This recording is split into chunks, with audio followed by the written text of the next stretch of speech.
merci à tous d'être là. Bienvenue. Donc, j'ai vraiment le grand plaisir d'accueillir Jean-Philippe Lachaud, qui va nous parler des fonctions exécutives de l'enfant et puis de tous les travaux qu'ils font à la fois théoriques et à la fois pratiques.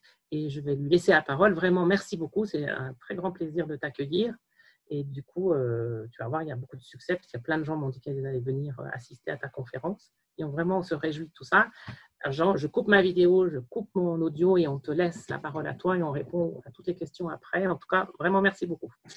Merci Edouard. Je crois qu'en plus sur ce type de projet, sur l'attention et notamment Atoll, tu étais là quasiment ou autour dès le départ, on a eu les mêmes collaborations, enfin, tu es toujours pas loin quoi, pour ce genre de choses. Écoutez, bonsoir à tous. Donc, je vais essayer de surveiller l'heure pour être un petit peu… je ne sais pas exactement combien de temps ça va durer, mais je vais laisser pas mal de temps pour les questions. Je crois que on clôt un petit peu tout vers 19h45, il me semble. C'est ce que j'avais retenu à peu près. Et donc ce soir, je vais vous parler de l'amélioration en fait, des tentatives qui peuvent être faites pour améliorer les fonctions exécutives de l'enfant de façon un peu générale. Et puis après, je vais resserrer sur le programme, enfin le projet ou le programme Atoll que j'ai lancé dans les écoles pour essayer de vous montrer un petit peu comment ça fonctionne, qui est une sorte d'illustration d'une façon de procéder avec toutes les difficultés qu'on peut rencontrer, etc. Donc voilà, déjà je me présente vite fait. Je suis directeur de recherche à l'INSERM. Je suis à Lyon, au Centre de recherche en neurosciences de Lyon. Historiquement, j'ai surtout travaillé sur les mécanismes de l'attention et de la concentration autour de questions que j'essaye, autant aussi écologiques que possible, sur pourquoi est-ce qu'on se laisse distraire dans la vie quotidienne, à partir d'enregistrements qui sont un peu particuliers, qui sont des enregistrements invasif, on mesure l'activité électrique dans le cerveau de patients épileptiques. Alors pourquoi des patients épileptiques? Parce que c'est les seules personnes, enfin quasiment les seules personnes chez qui on peut mesurer extrêmement précisément, avec une précision de l'ordre de la milliseconde et du millimètre, l'activité cérébrale dans des zones assez distribuées. Donc c'est très, très pratique et très bien pour vraiment comprendre la dynamique de l'attention. Donc au départ, j'ai mon background de base, c'est cette étude en fait de l'influence de l'attention sur les processus rapides de type lecture, connaissance de visage et autres, etc., mémoire de travail et compagnie. Il se trouve que en me spécialisant sur l'attention est un thème qui est tellement grand public, hein, et notamment tellement indispensable à l'apprentissage que j'étais interpellé en fait par beaucoup d'enseignants qui me demandaient des solutions pour essayer d'améliorer l'attention de leurs élèves. Et donc, ça m'a fait basculer, enfin pas basculer, parce que je garde à peu près la moitié de mon temps sur des recherches fondamentales sur l'attention. Ils ont utilisé une bonne moitié de mon temps pour essayer d'apporter des solutions possibles pour l'amélioration de l'attention. Alors après, je vais discuter de ce qu'est l'attention par rapport à la concentration, les fonctions exécutives en général, etc. Donc, alors que ce n'était pas du tout ma formation, je n'ai pas une formation notamment sur le développement du cerveau de l'enfant, etc. Voilà, j'ai été amené à avoir ce type de collaboration. Donc, c'est un petit peu l'histoire de ça que je vais vous raconter ce soir. En commençant assez vite. Alors, attends, il faut que j'enlève les petites vidéos sur le côté, parce que sinon, je ne pourrais pas lire mes diapos. Voilà. Finalement, qu'est-ce qu'on appelle l'attention? Qu'est-ce qui va être intéressant quand on parle de l'attention, de la concentration des enfants? Et en fait, le point de départ, c'était ce qui permet de nous raccrocher un petit peu à la vraie vie, parce qu'il y a le vocabulaire des neurosciences ou des sciences cognitives, et puis il y a le vocabulaire de la vie de tous les jours ou des enseignants, pas toujours le même. Et par exemple, une fois, j'avais la chance d'avoir 40 chefs d'établissement dans un petit séminaire où on travaillait ensemble. Et à un moment, je les ai fait réfléchir sur la question suivante, c'était qu'est-ce que vous attendez finalement d'un programme qui serait censé améliorer l'attention des élèves? Et globalement, les réponses, c'était, il y avait six aspects qui les intéressaient vraiment, et qu'on peut regrouper de la façon suivante. C'était d'abord la réactivité aux appels à l'attention. C'est-à-dire qu'on aimerait que quand on appelle l'attention des élèves, hop, ils sont tous attentifs. Ensuite, une fois qu'on a leur attention, on aimerait que pendant qu'on explique, quand il y a une explication de consigne, une lecture, etc., qu'ils restent attentifs. Donc, stabilité de l'attention, qualité de l'écoute, qualité aussi du regard. Après, une fois qu'on les laisse en travail autonome, on aimerait qu'ils soient capables de rester sur cette tâche sans se laisser distraire, donc une certaine autonomie. On aimerait un soin apporté au travail. On aimerait que tout ça, tout ce qui est cette qualité en classe se transfère à la maison, C'est-à-dire que les élèves soient à la maison, même dans leurs activités extrascolaires, capacité de travailler de façon autonome, continue, là encore, sans distraction. Et puis, un aspect qui est intéressant, c'est celui de la qualité de l'ambiance en classe, qui est une bonne connexion générale entre les élèves, puis entre les élèves et l'enseignant. Donc, voilà un petit peu quelle était la demande. Et je trouve que c'est intéressant parce qu'on voit ce que recouvre le terme d'attention un petit peu dans l'esprit d'un enseignant ou d'un chef d'établissement. C'est tout ça à la fois. Et finalement, on se rend compte que ce qu'ils appellent attention, c'est ce qu'on va appeler, ça va être finalement toutes ces fonctions exécutives, hein. Les fonctions exécutives, vous savez, donc généralement, elles sont, voilà, celles qu'on lit, c'est contrôle inhibiteur, mémoire de travail, flexibilité cognitive, planification, contrôle attentionnel, régulation émotionnelle. Et en fait, tous ces éléments vont être impliqués dans la demande de ces chefs d'établissement. Contrôle inhibiteur, pourquoi? Parce que quand l'élève est en train de faire quelque chose et puis que tout d'un coup, il est tenté d'aller jouer avec sa trousse ou de ramasser un bâton de colle qui est tombé par terre, il ne le fait pas. Donc voilà, donc contrôle inhibiteur. Mémoire de travail, c'est aussi la mémoire des consignes, hein. On m'a donné une consigne et je reste sur cette consigne jusqu'au bout. Flexibilité cognitive, c'est aussi la capacité, quand on change d'exercice, à ce que la transition soit rapide. Donc je me reconcentre facilement sur une autre activité. Donc là encore, il faut de la flexibilité cognitive pour garder cette qualité d'attention et de concentration. Planification, évidemment. Planification, c'est je fais les choses dans un certain ordre, j'ai des intentions et ces intentions, elles s'enchaînent d'une façon logique et je me concentre sur les bonnes choses au bon moment. Donc, planification, contrôle attentionnel, évidemment. Et puis également tout ce qui est régulation émotionnelle, parce que pour une grande part, la distraction d'un enfant va venir d'émotions. Soit parce que la situation familiale est compliquée, soit parce que les relations avec les camarades vont être compliquées. Et donc, finalement, ces émotions vont le distraire. Donc, la qualité de l'attention va dépendre de la régulation émotionnelle. Donc, finalement, c'est extrêmement difficile de dissocier un travail sur l'attention et la concentration d'un travail sur toutes les fonctions exécutives.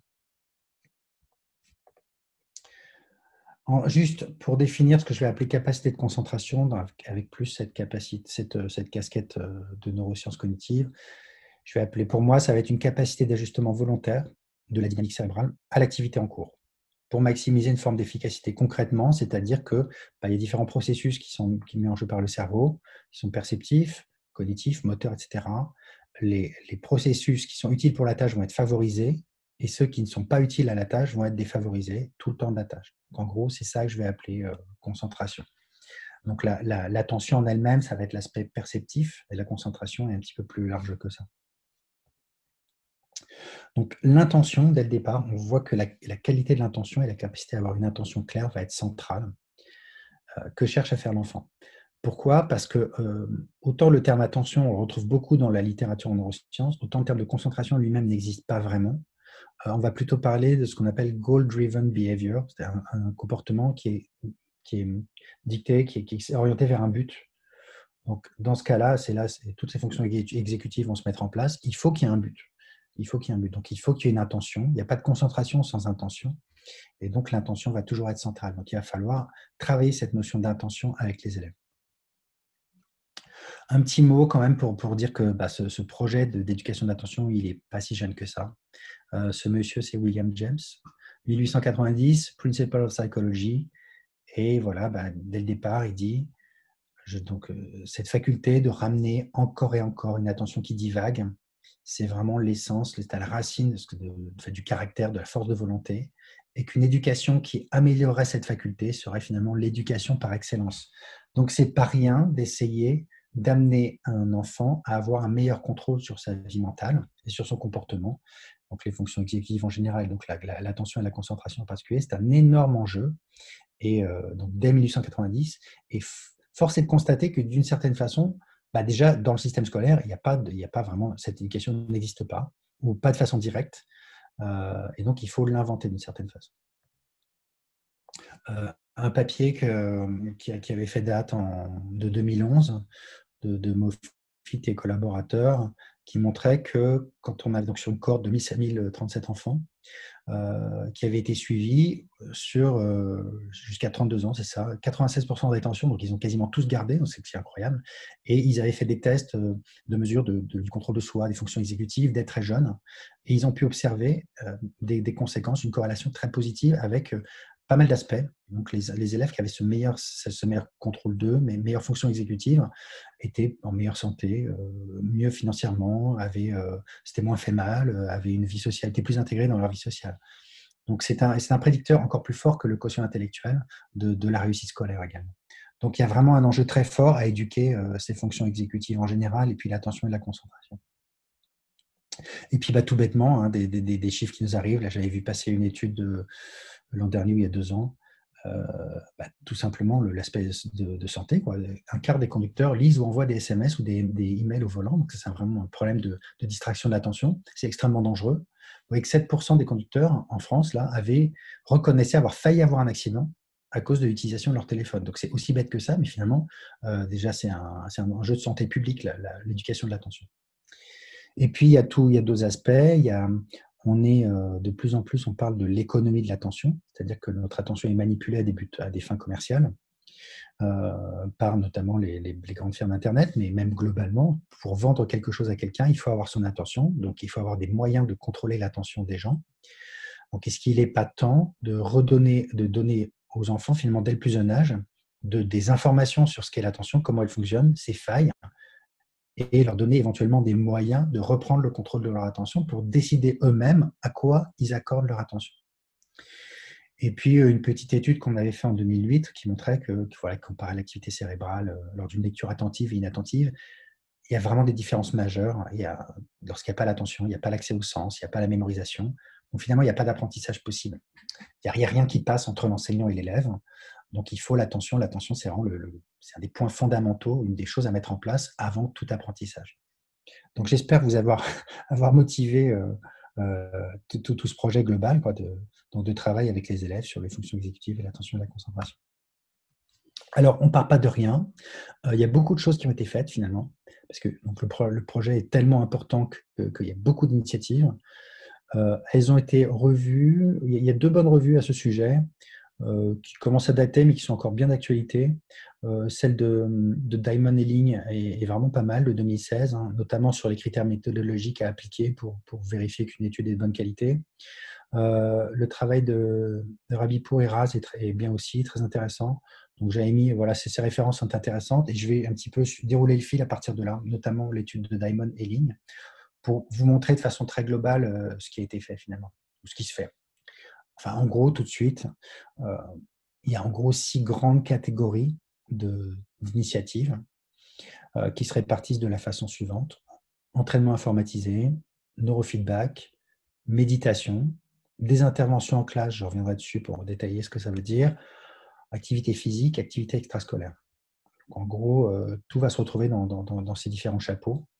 Alors, qu'est-ce que ça veut dire ? Justement, je vais un petit peu les discuter les unes après les autres pour voir un petit peu efficacité et limites de chacune.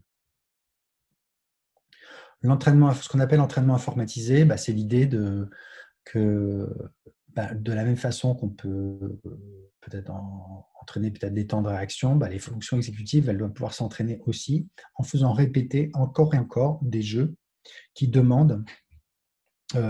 justement, qui sollicitent les fonctions exécutives.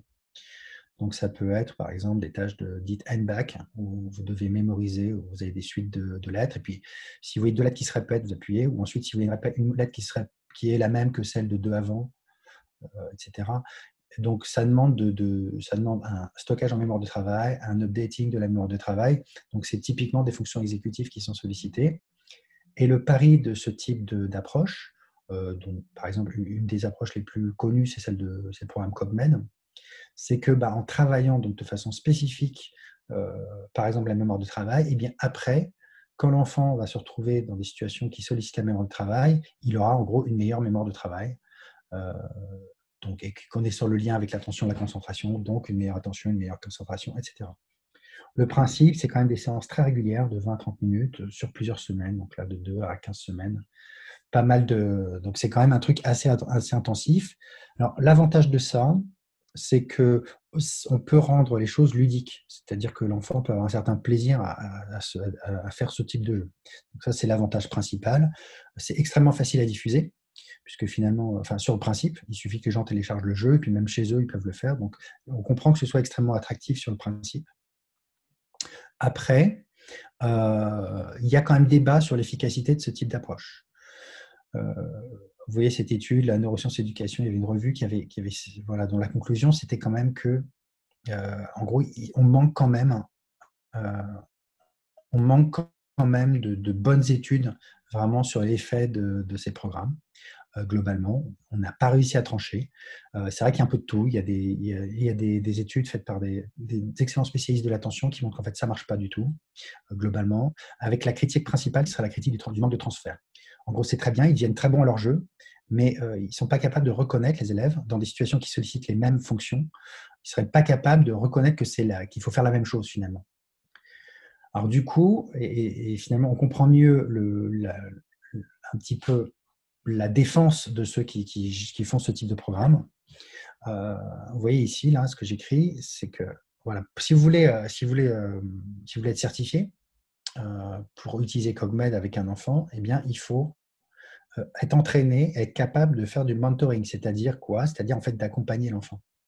Donc en gros, l'idée qui se dégage, c'est qu'en soi, ça ne marche pas, sauf si vous avez quelqu'un qui est vraiment à vos côtés et qui va être capable de vous expliquer et de faire le transfert lui-même, qui va vous expliquer que, dans particulier, ce que vous mettez en jeu, ce que met en jeu l'élève, c'est la même chose que s'il mettait en jeu dans le jeu vidéo. Et donc, en fait, aider le transfert. Donc, s'il y a une personne à côté, alors dans ce cas, ça devient possible. Et là, on arrive à des résultats qui peuvent être intéressants. Et du coup, on voit que ça tempère un petit peu l'enthousiasme qu'il pouvait y avoir de dire il y a une diffusion, on pourrait y avoir une diffusion extrêmement massive de ce type de jeu où il y a juste à les faire traîner dans les classes puis les élèves jouent. Parce qu'il faut quand même du monde, il faut quand même des gens autour qui accompagnent. Donc, il y a quand même ce goulot d'étranglement qui est la présence de personnel qualifié formé. Le neurofeedback, donc deuxième aspect. Alors, en quoi ça consiste? Par exemple, c'est principalement pour entraîner l'attention. Le neurofeedback, c'est on vous met des électrodes sur la tête et puis on extrait un indice de votre activité cérébrale, par exemple les ondes alpha, et puis on transcrit cet indice sous forme donc cette mesure, sous forme graphique, pour que vous ayez l'impression de faire monter ou descendre une jauge, en gros. Alors, ça peut être des petits poissons, un sous-marin, tout ce que vous voulez. Mais en fait, on vous met dans une situation qui vous incite à augmenter ou diminuer votre production de cette activité électrophysiologique particulière. Alors, derrière, le problème principal, c'est que le lien entre cette activité électrophysiologique et l'attention peut être plus ou moins direct. On est quand même sur des enregistrements de scalp, des électrodes qui sont mises à la surface du crâne, qui mesurent de façon très globale l'activité cérébrale. Et donc, on a quand même une mesure très globale qu'on ne peut pas relier si finement que ça à un état attentionnel particulier. Par contre, ce qui est clair, c'est qu'on incite l'enfant, du coup, à quand même contrôler quelque chose dans son cerveau. Donc, c'est clair qu'il développe une capacité de contrôle. Mais à partir de là, la question du transfert va être exactement la même. Est-ce que quand vous savez contrôler l'activité alpha de vos neurones du lobe pariétal, mettons, vous êtes capable de contrôler votre attention quand un enseignant explique quelque chose? Donc ça, ce n'est pas complètement établi et là encore, il y a débat. Moi, la critique principale que je ferais à ce type d'approche, qui peut être extrêmement efficace dans certains cas, c'est qu'on ne peut pas munir tous les élèves d'un pays d'électrodes, on ne peut pas leur mettre des électrodes sur la tête à tous. Donc forcément, ça restera toujours une niche. Même si on a des casques qui coûtent de moins en moins cher, mais quand même, on imagine mal en classe que tous les élèves soient équipés d'un casque de EG. D'autant plus que les casques à bas coût ont une qualité de signal qui n'est pas excellente. Troisième aspect, troisième ligne, c'est tout ce qui concerne la méditation. Alors, la méditation, au départ, on sait d'où ça vient, donc pratiques orientales qui ont été développées dans un but bien spécifique qui est de cultiver, d'entraîner l'esprit. Donc, dans des traditions spirituelles, notamment bouddhistes, où l'entraînement de l'attention est fondamental dans ce type d'enseignement, c'est-à-dire que la capacité à maintenir son attention sur une cible, c'est le point de départ pour après arriver à des exercices qui permettent de développer une certaine sagesse et une certaine compréhension du monde et de l'esprit. Donc, depuis 2500 ans, la méditation est utilisée pour stabiliser l'attention, pour réguler et améliorer l'attention. Donc, sur le fond, on peut tout à fait penser que c'est une très bonne idée. Et il y a de plus en plus d'études qui montrent que ça va dans le bon sens. euh, ça va dans le bon sens, c'est-à-dire qu'effectivement, ça peut avoir un effet positif sur l'attention des enfants. Les questions qui peuvent s'opposer, c'est la question de la compétence de la personne qui accompagne la méditation, parce que la méditation, traditionnellement, elle est enseignée par par un enseignant qui est très compétent, qui a parfois des dizaines, des vingtaines, trentaines d'années d'expérience de méditation. Là, on parle dans les classes d'un enseignant qui peut-être va suivre une petite formation ou lire un livre, et puis ensuite qui va entraîner l'attention des élèves. Alors, une fois, j'avais soulevé voilà, le fait qu'il faut quand même une certaine vigilance là-dessus, parce que, par exemple, bon, autant peut-être avec les petits, c'est moins embêtant, mais avec des adolescents, on peut avoir des adolescents qui s'intéressent beaucoup, vraiment, qui accrochent énormément, qui sont capables, comme le sont parfois les adolescents, de se lancer à fond là-dedans, tout seul, de façon non encadrée, sans maître, sans enseignant compétent. Et voilà, il faut quand même surveiller ce que ça peut donner. Donc, petit point de vigilance là-dessus. Après, il faut bien voir que ce qui se fait en classe, souvent, c'est à moitié de la méditation et plutôt presque une forme de relaxation, donc qui est assez anodine et du coup qui peut aussi limiter les effets sur l'amélioration de la capacité de concentration des élèves. En tout cas, là, on a clairement quelque chose qui est en train de prendre de l'ampleur, notamment avec des groupes américains qui sont massivement impliqués là-dessus pour faire des tests à grande échelle. Et effectivement, l'avantage, c'est que ça ne coûte pas cher. Mais là encore, il y a la question de la formation de la personne. Après, en quatrième point, vous avez les interventions en classe. Alors, intervention en classe, ça va être quoi? Ça va être de faire travailler les élèves d'une certaine façon qui appelle, qui les amène à faire travailler leur fonction exécutive, mais au sein même de ce qu'ils font eux-mêmes dans la classe.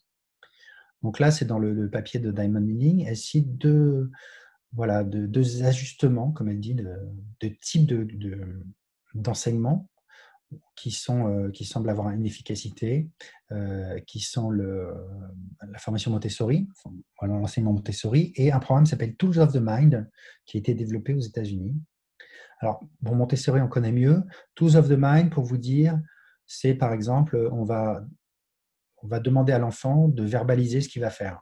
Voilà, là, tu vas résoudre ce problème. Avant de te lancer, tu nous dis exactement ce que tu vas faire. L'enfant va jouer ou il va s'imaginer être en train d'expliquer à un autre enfant les étapes qu'il va devoir réaliser.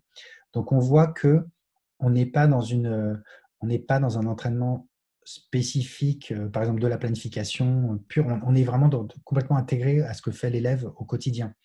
Donc, on peut imaginer qu'à partir de là, le transfert va être beaucoup plus facile puisque finalement, il entraîne ses fonctions exécutives au sein même de ce qu'il fait habituellement. Et d'ailleurs, on voit que, alors là, c'est des exemples, il y a, par exemple, sur l'attention, il y a Alain Caron qui a bien travaillé au Québec, voilà, avec des métaphores aussi. On joue le rôle de l'abeille, de l'architecte pour planifier, de l'ouvrier quand on agit, etc., etc. Donc, des jeux de rôle aussi, beaucoup.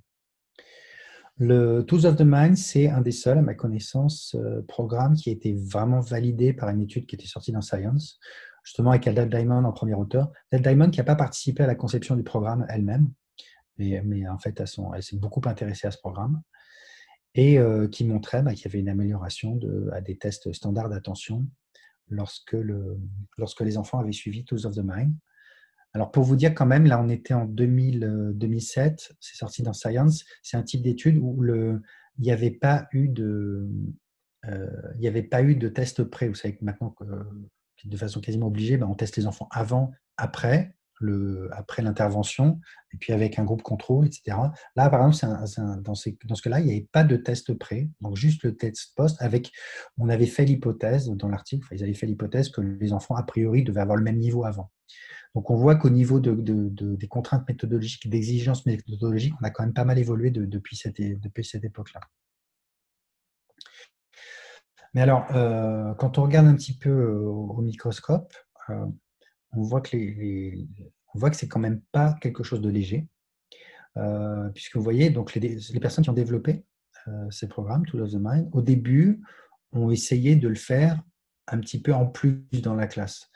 Donc, c'est ce que j'ai souligné en jaune. C'est-à-dire qu'une heure par jour, on faisait un travail sur les fonctions exécutives. Et dans ce cas-là, ce qu'ils ont constaté, c'est qu'il y avait quand même très, très peu de transferts à la classe, enfin, très, très peu finalement de défaits. Donc, c'était seulement quand tout était repensé, tout l'enseignement était repensé pour inclure complètement Tools of the Mind depuis le départ, qu'ils sont arrivés à quelque chose qui est vraiment au résultat que je vous cite juste avant. Donc, ce n'est pas quelque chose de tout à fait léger. Et il faut bien voir que donc, le système que je connais bien, c'est le système français. Dans un système français, c'est quand même assez difficilement envisageable dans une école d'arriver et de demander de tout repenser, de repenser tout l'enseignement. Voilà, c'est assez invasif par rapport à ce qui est fait habituellement. Quand on va voir, d'ailleurs, quand on se renseigne, on va sur le site de Tools of the Mind, donc qui semble vraiment fonctionner, qui semble vraiment avoir un effet. Eh bien, vous voyez qu'on vous pose des questions et on commence par vous demander si vous avez la possibilité d'avoir quelqu'un à plein temps pour mener Tools of the Mind en plus de l'enseignant principal. Donc, c'est un peu la question sine qua non. Et si vous répondez non, ils vous disent essayez de vous renseigner parce que c'est possible d'avoir des financements auprès de votre mairie, etc. Donc, pour vraiment que ça fonctionne bien, il faut un peu qu'il y ait quelqu'un à plein temps dans la classe qui s'occupe de ça, en plus de l'enseignant. Donc, finalement, c'est extrêmement lourd et donc, ce n'est pas la solution, ce n'est pas la panacée parce que voilà, c'est complètement inenvisageable à large échelle dans un système éducatif national, malheureusement. Donc, ça, c'est vraiment la grande déception. Pour conclure, donc ça revient un petit peu de la littérature qui ne se présente pas être exhaustive, mais qui vous donne des différents aspects. Alors, je n'ai pas parlé de l'activité physique, qui montre dans certains cas certains résultats. Bon, c'est un petit peu, il y a du plus, il y a du moins. Parfois, on ne comprend pas du tout pourquoi le fait de faire courir les enfants 4 km, ça va améliorer leur fonction exécutive. Dans certains cas, ça a été montré avec des études qui sont très rigoureuses, très bien menées. Mais voyez, on en est un petit peu encore dans les balbutiements. En tout cas, il faut toujours se méfier de la question du transfert. Est-ce que, voilà, quand on s'est entraîné, on a entraîné typiquement la mémoire de travail pendant longtemps de façon spécifique, est-ce qu'après, ça aide vraiment en classe sur d'autres problèmes qui utilisent la mémoire de travail? Il faut du temps. Pas de quick fix. Le quick fix, c'est une demande très fréquente des enseignants, c'est j'ai une classe qui est très bougeonne, qui est très agitée, et en fait, moi, j'aimerais un truc pour que lundi prochain, il soit bien, que sage. Ça, c'est pas possible. Moi, j'explique parfois aux enseignants, parce que parfois, ils sont un petit peu découragés du temps qu'il faut pour éduquer l'attention. Je leur dis, vous savez, l'enseignement de la lecture, c'est quelque chose qui prend beaucoup de temps, vous en avez bien conscience, et apprendre à compter aussi, faire une multiplication, ça prend beaucoup de temps, il faut beaucoup répéter. Mais encore, là, on est dans l'apprentissage de compétences relativement spécifiques. Quand on parle de la gestion de sa vie mentale et du contrôle de soi, on est dans quelque chose de quand même beaucoup plus général, beaucoup plus ambitieux. Donc, vous ne pouvez pas vous attendre à ce que ce soit immédiat. Il semble que le style de l'intervention et de l'intervenant compte beaucoup, finalement. La personne qui mène le programme avec les élèves, ça compte beaucoup. Donc, j'aime bien dire qu'il faut se méfier d'un article qui montrera qu'une intervention marche. Parce que ça donnera l'impression que de façon universelle, ça va marcher. Vous l'implémentez dans une classe, ça va marcher. Maintenant, il faut savoir qu'on est dans de l'humain, que ça dépend beaucoup de la façon dont c'est mené, bien sûr. Il semble que ce soit toujours les enfants les plus en difficulté qui bénéficient le plus, ce qu'on peut imaginer, parce que si certains sont au seuil, déjà fonctionnent très bien, ils ne vont pas tellement s'améliorer. Il y a quand même toujours, dans ce que j'ai vu et de ce que voit Diamond Elling, une sorte d'éténuation avec le temps, forcément, donc ça veut dire qu'il faut une réactivation. Et puis que c'est pas tellement dans les activités faciles qu'on voit l'effet de ces interventions, mais il faut tester dans des conditions qui sont assez difficiles, et c'est là qu'on voit vraiment s'il y a un effet. Donc voilà pour cette espèce de panel sur ce qui se fait un petit peu, en tout cas les grandes catégories d'intervention pour essayer d'améliorer les activités, les fonctions exécutives des enfants, et en particulier donc l'attention et la concentration. Maintenant, je jette un œil à l'heure, je vais vous parler plus précisément de ce que nous on propose, ce que je propose, voilà, le programme ATOL, à partir des interventions en classe. Donc voilà, de ce programme ATOL qui maintenant prend un E. ATOL, ça veut dire apprendre à être attentif, virgule, à l'école. J'aime bien dire qu'il y a une virgule parce qu'on apprend à l'école à être attentif. Mais ce n'est pas juste être attentif à l'école. C'est une fois qu'on l'a appris, on peut le faire partout. Alors oui, je suis tout beau, je me suis mis en classe pour donner l'impression que c'est moi qui mène avec les élèves. En fait, évidemment, je n'ai pas le temps d'aller dans toutes les classes, mais bon, je l'ai fait quand même quelques fois pour être au contact et voir la réalité du terrain. Le programme ATOL, donc c'est quoi? C'est un programme qui a vu jour en 2014 à peu près, dont l'origine est une conférence que j'avais faite auprès d'enseignants sur l'attention et qui m'avait un peu mis au défi de proposer des solutions concrètes. Monsieur, vous êtes expert de l'attention, bah, ok, bah, très bien. On va voir si vous êtes si expert que ça. Et nous, on veut des solutions pour nos classes avec nos élèves qui ont de moins en moins d'attention. Donc, ok, qu'est-ce qu'on fait? J'avais dit évidemment que je ne savais rien faire et que je n'avais rien à leur proposer.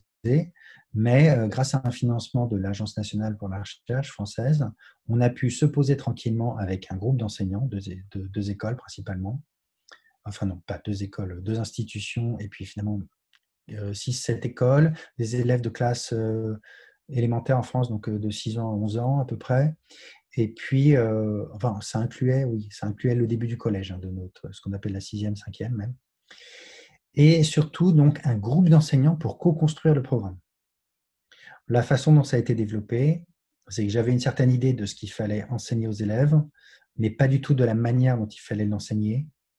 Et c'est par la co-construction, en faisant des propositions aux enseignants, qui soit immédiatement me demandaient de revoir ma copie, en disant que ça ne peut pas marcher du tout, c'est absurde, ça n'a aucun intérêt, soit qu'ils disaient peut-être qu'ils allaient le tester en classe, qui me donnaient un ressenti. Et donc, à force d'essais-erreurs, sur quelques années, on est arrivé à une sorte de programme qui a été finalisé dans sa forme finale à peu près vers fin 2017. Il a continué d'évoluer un peu, mais pas trop. On a commencé avec 30 classes. L'année d'après, par le bouche à oreille, on en a eu 80.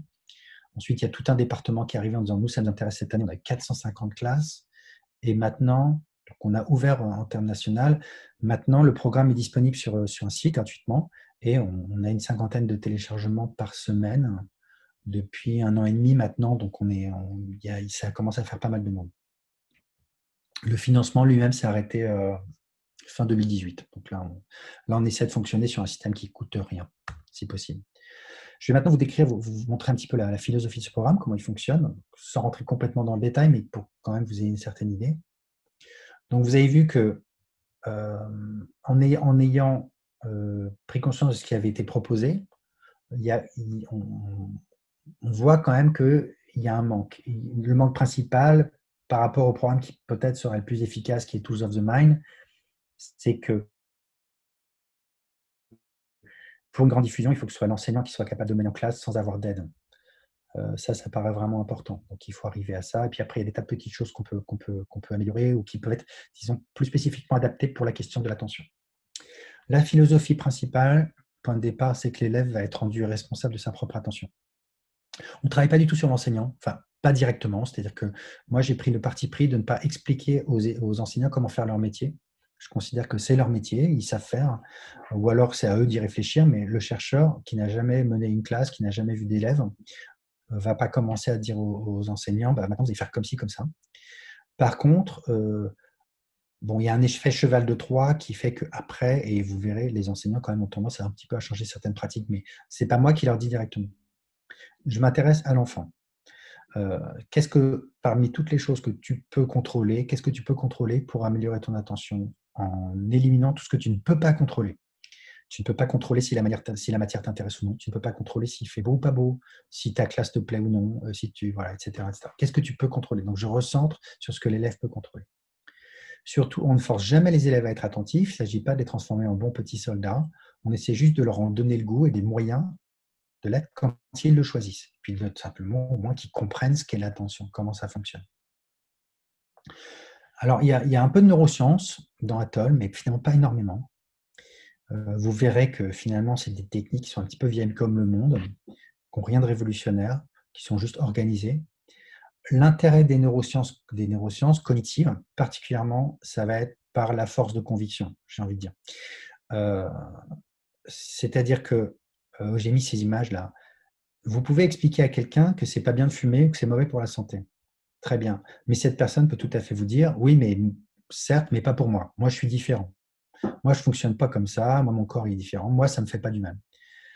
Une fois que vous avez expliqué exactement comment fumer va empêcher les poumons de respirer, comme vous voyez sur ça, et que vous avez montré le mécanisme, à partir du moment où la personne a des poumons, forcément, elle va être victime, elle va être soumise aux mêmes contraintes, au même phénomène du tabac. Donc, le fait d'expliquer les mécanismes cellulaires, à la limite, de comment ça marche à l'intérieur, si tu as un cerveau, eh bien forcément, tu vas rencontrer ces limites-là. Donc ça, c'est un élément. L'élément scientifique, l'élément neurosciences, il va être utilisé quand c'est nécessaire. Et puis, par ailleurs, on fait prendre conscience par l'expérience, beaucoup. Par exemple, beaucoup d'élèves vont croire qu'ils peuvent faire plusieurs choses en même temps. Plusieurs choses qui demandent de la concentration. Bon, bah, très bien. On leur donne une phrase ou un paragraphe, on leur demande de compter le nombre de E, de S et de T en une seule fois. Donc, voilà, bah, ils font ça. Et puis, bah, ils se rendent compte que c'est horrible, qu'ils sont en surcharge mentale très rapidement et qu'ils n'ont pas du tout envie de le faire et que c'est beaucoup plus simple de compter d'abord les E, puis les S, puis les T. Et après, on leur explique pourquoi, parce que dans le cerveau, etc. Mais en tout cas, on fait l'expérience soi-même des difficultés. Et voilà, c'est pour essayer d'avoir une certaine force de conviction. Après, et puis après, je reviendrai sur plus l'organisation du programme. La forme que ça prend dans les mains de l'enseignant, c'est 10 séquences. 10 séquences qui sont elles-mêmes, donc vous voyez, il y a une sorte d'objectif général, puis après des activités. Les activités, c'est des choses, voilà, en classe, ben, par exemple, comme je vous disais, essayer de faire compter. Là, on voit jouer à ni oui ni non. Donc, on fait une activité de classe, puis ensuite, c'est une sorte de débat où on explique ce qui s'est passé, etc. Il y a des illustrations. C'est assez ludique. Les élèves aiment bien parce qu'on leur parle d'eux-mêmes et puis qu'il y a des personnages avec des gros nez. J'exagère un peu, mais c'est un moment un peu particulier de la semaine pour eux. Donc là, vous voyez, ce que vous avez vu, c'était la forme première des… Il faut savoir que maintenant, le programme il existe sous deux formes. Enfin, il y a la forme gratuite, qui va toujours exister sur Internet, puisque le but, c'est d'avoir un programme gratuit. Et puis, chez Nathan, on va sortir le programme sous une forme plus clé en main, où il n'y a rien à photocopier, etc. Donc, voilà. Donc, ça ressemble à ça. Et maintenant, bah, qu'est-ce qu'on apprend dans Atoll? Donc, je vais décaler ma petite fenêtre pour arriver à tout lire.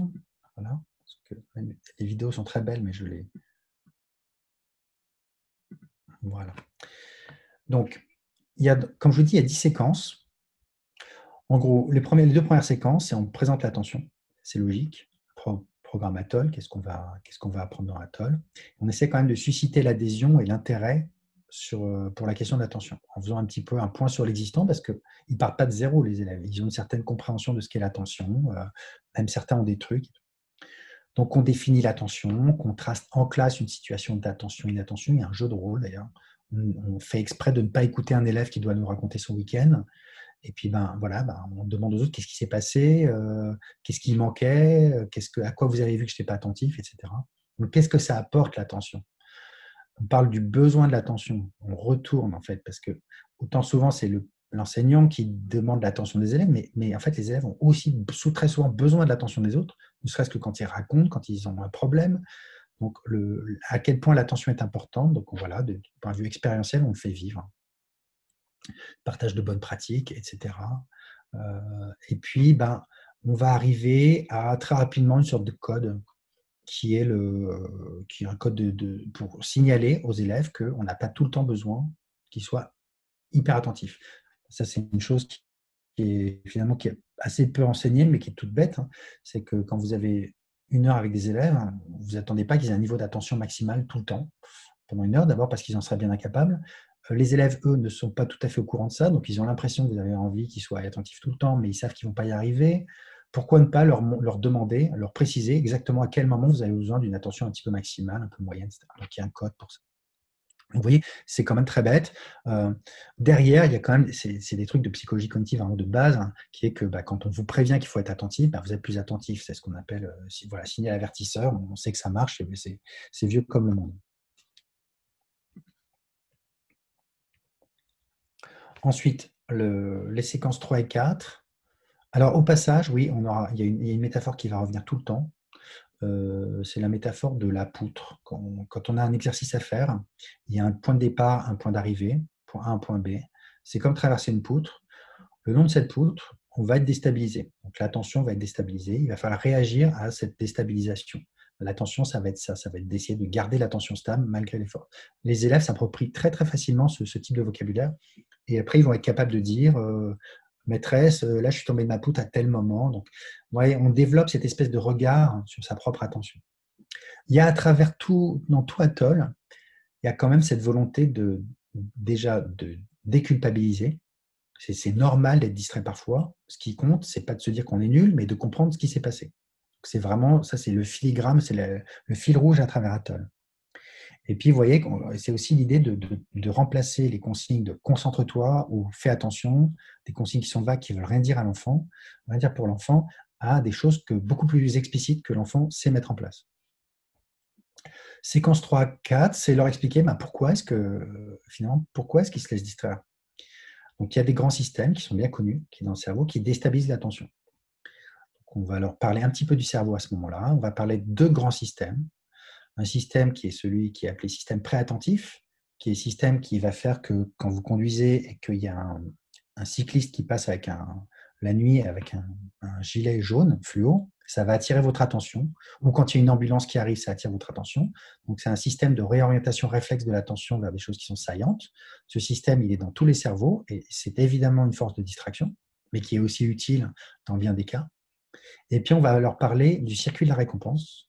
Le circuit de la récompense, qui est ce circuit qui, dans le cerveau, déclenche des comportements d'approche vers tout ce qui peut déclencher une sensation agréable, gratification immédiate, et qui est, par exemple, celui qui va amener l'enfant à se jeter sur sa console de jeux vidéo dès qu'il rentre chez lui, ou pour les ados, à consulter de façon compulsive leur téléphone, etc. Donc, ce circuit de recherche de récompense de gratification immédiate, qu'on peut étendre pour inclure des réactions en fonction du danger, du stress, etc.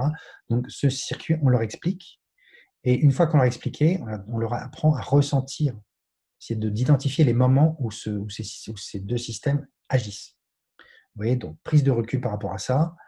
Tu n'es pas que ton circuit de la récompense, c'est une partie de ton cerveau, tu n'es pas obligé d'obéir. C'est une proposition que fait une partie du cerveau au reste du cerveau. Tu n'es pas complètement obligé d'obéir. On peut ralentir.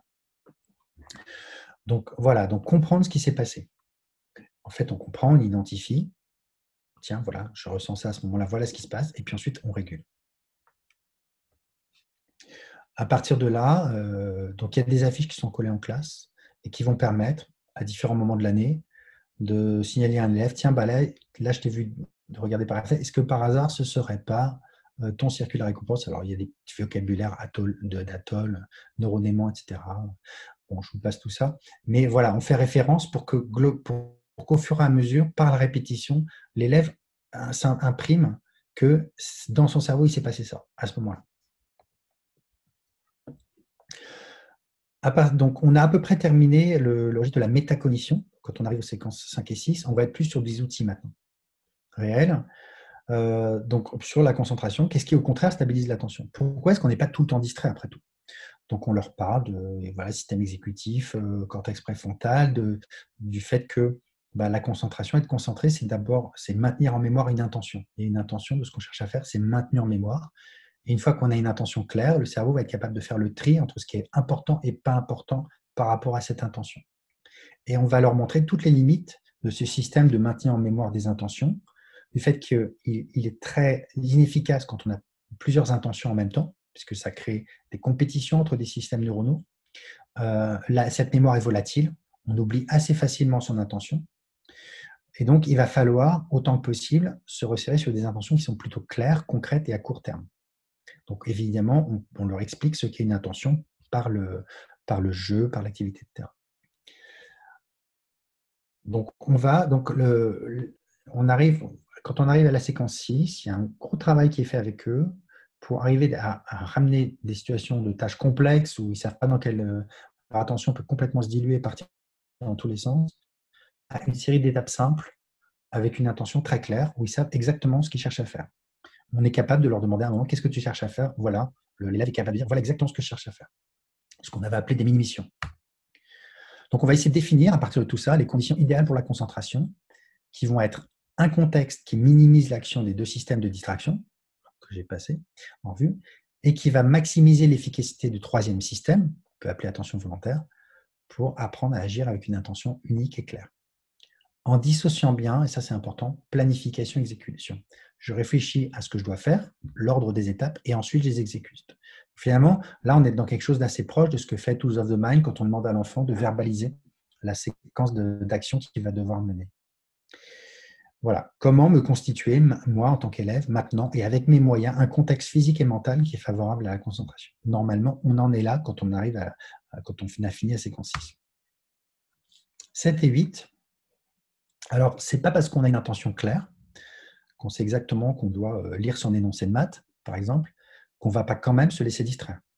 Donc, on voit qu'il y a tout un travail à faire par rapport aux distractions pour développer une stabilité, une certaine robustesse à la dérive de l'attention par une distraction soudaine.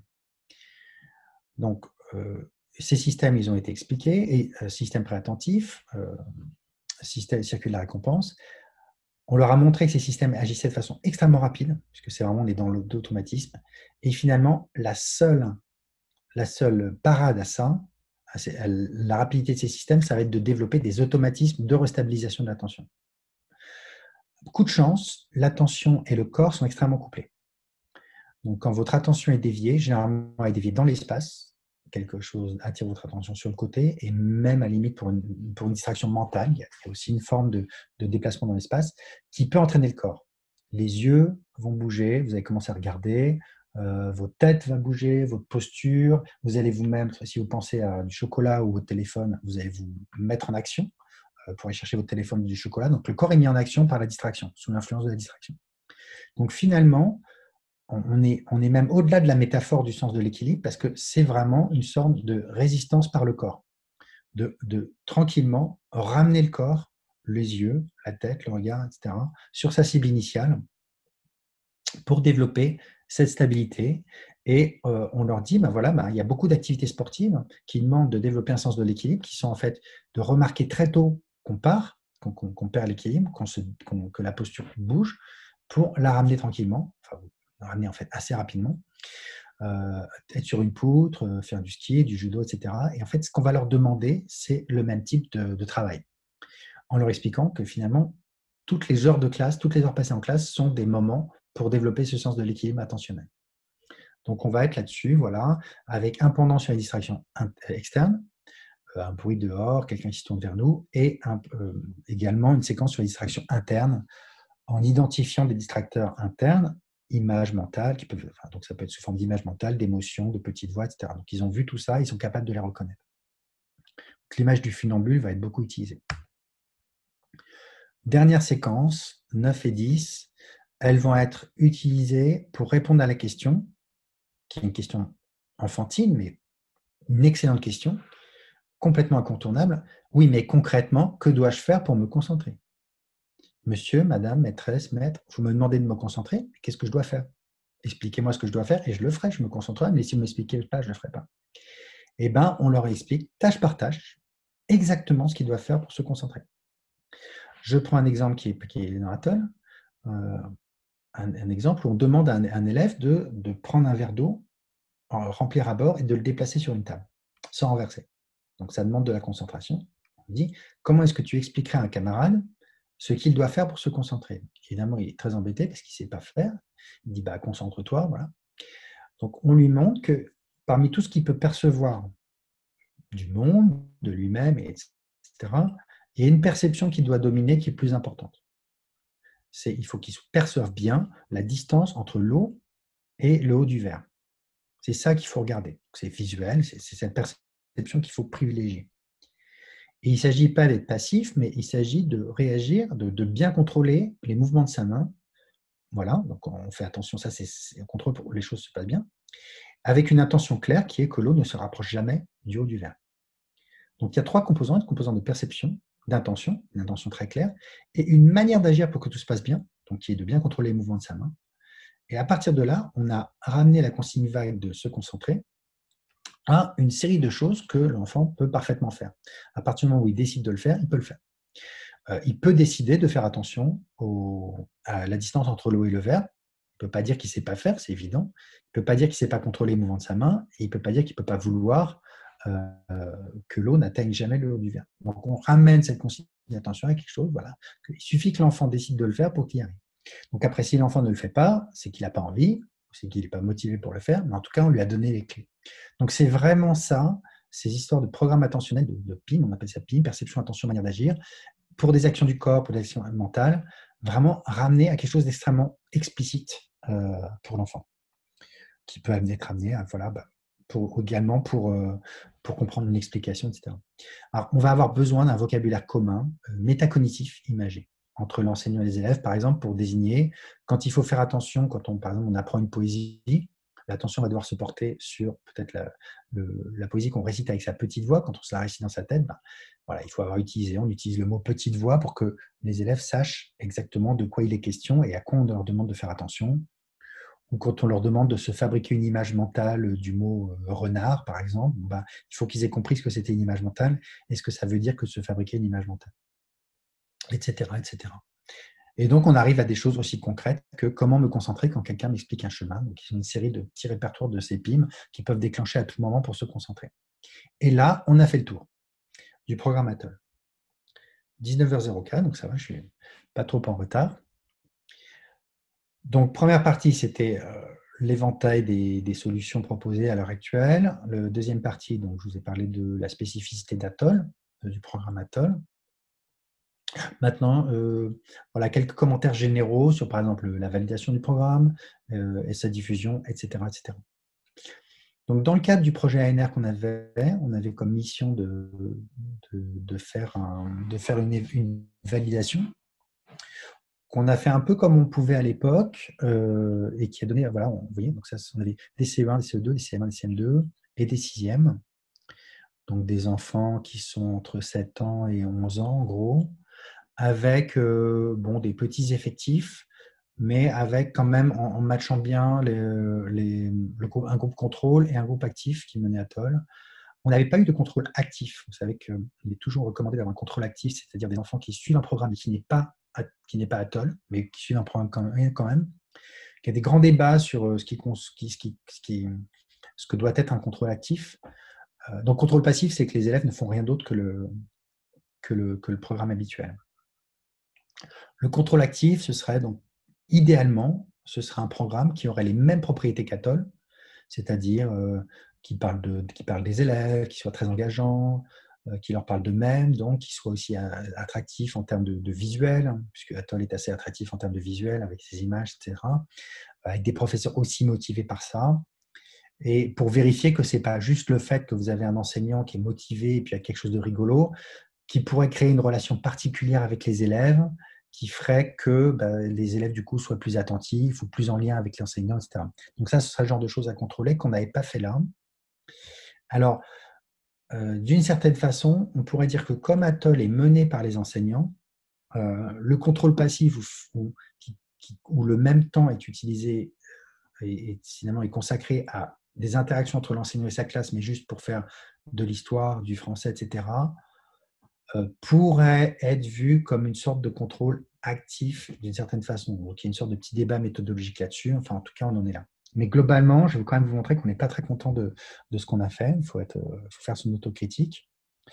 Les tests qu'on avait utilisés, donc on est venu en classe à 3-4 extérieurs, où les élèves étaient prévenus que c'était le jour du test Atoll. Donc, on les a testés en début d'année, en fin d'année.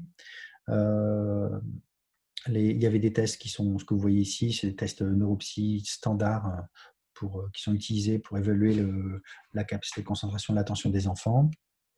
Et puis, alors, donc sur ces tests, en fait, ce qu'on a vu, tout simplement, c'est qu'ils étaient tous meilleurs, contrôle et Atoll, entre le début et la fin.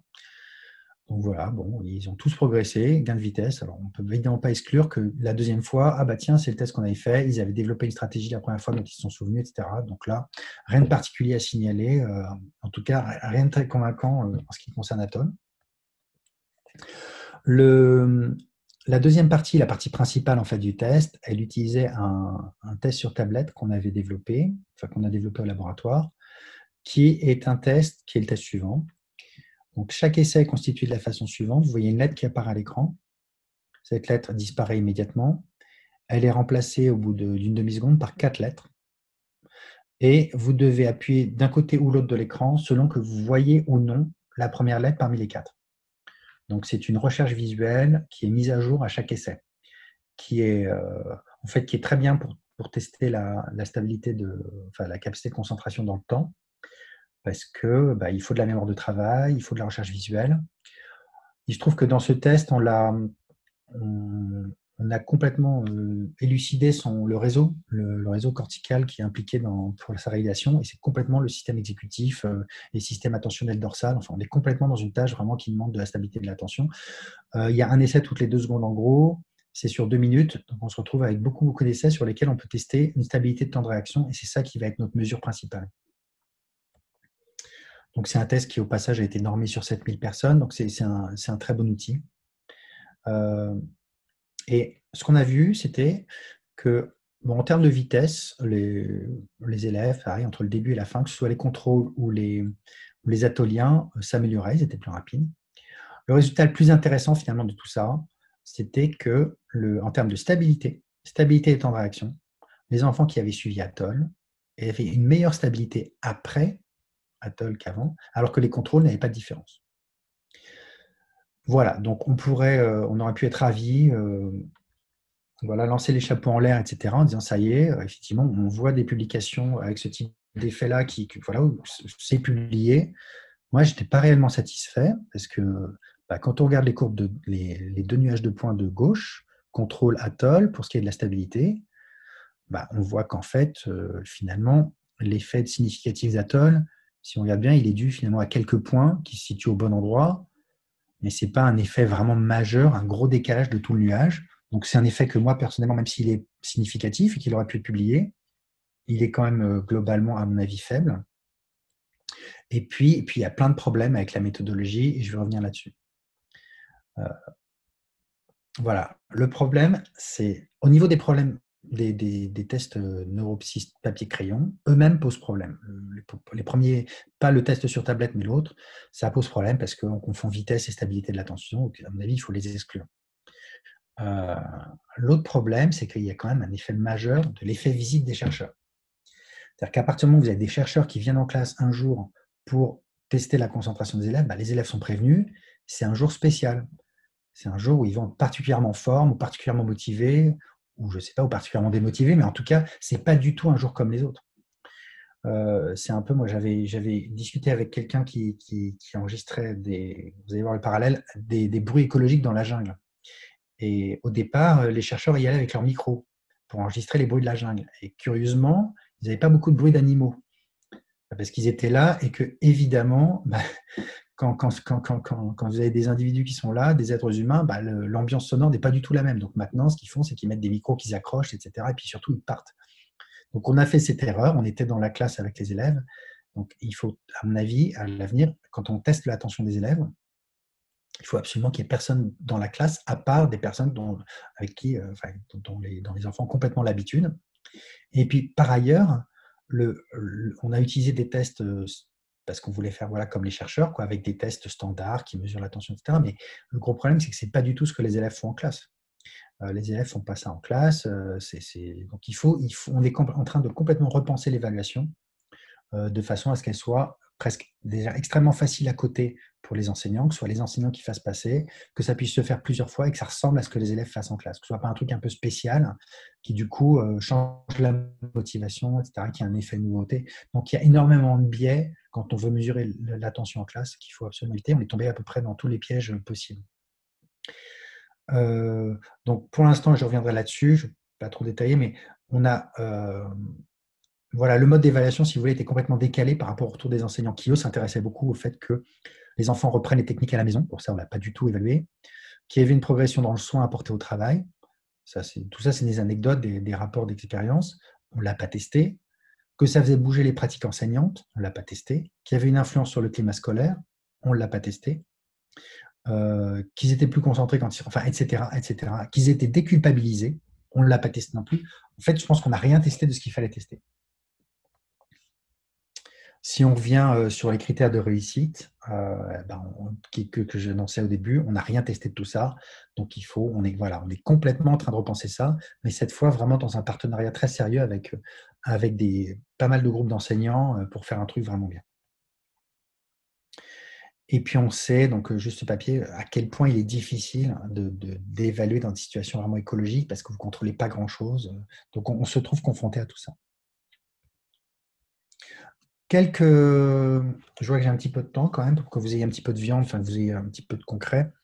Juste pour vous dire le type de rapports qui sont juste des anecdotes. Donc, ça n'a pas la qualité d'une validation scientifique absolument, mais quand même, globalement, on a énormément de témoignages du type que voilà, la classe a changé de climat, les élèves sont plus calmes, plus autonomes. Tout ça, ça va nous motiver en fait à diffuser le programme. Que certains élèves avaient encore besoin de leurs parents pour faire leur sac de piscine, maintenant plus, etc. Qui semblent utiliser leurs nouveaux outils tout au long de la vie quotidienne. Les parents sont très contents, ils nous parlent souvent du programme, ils en parlent avec leurs enfants à la maison. Il y en a même qui demandent quels enseignants fera Atoll l'année prochaine pour inscrire leur enfant dans cette classe. On a vu des élèves, des parents qui déplaçaient, qui déménageaient pour aller, pour être à côté d'une école qui faisait Atoll. Donc, beaucoup d'élèves évoluent au niveau métacognitif sur leur capacité à décrire ce qu'ils font mentalement, voilà comment ça se passe dans leur tête, entre guillemets, etc., etc.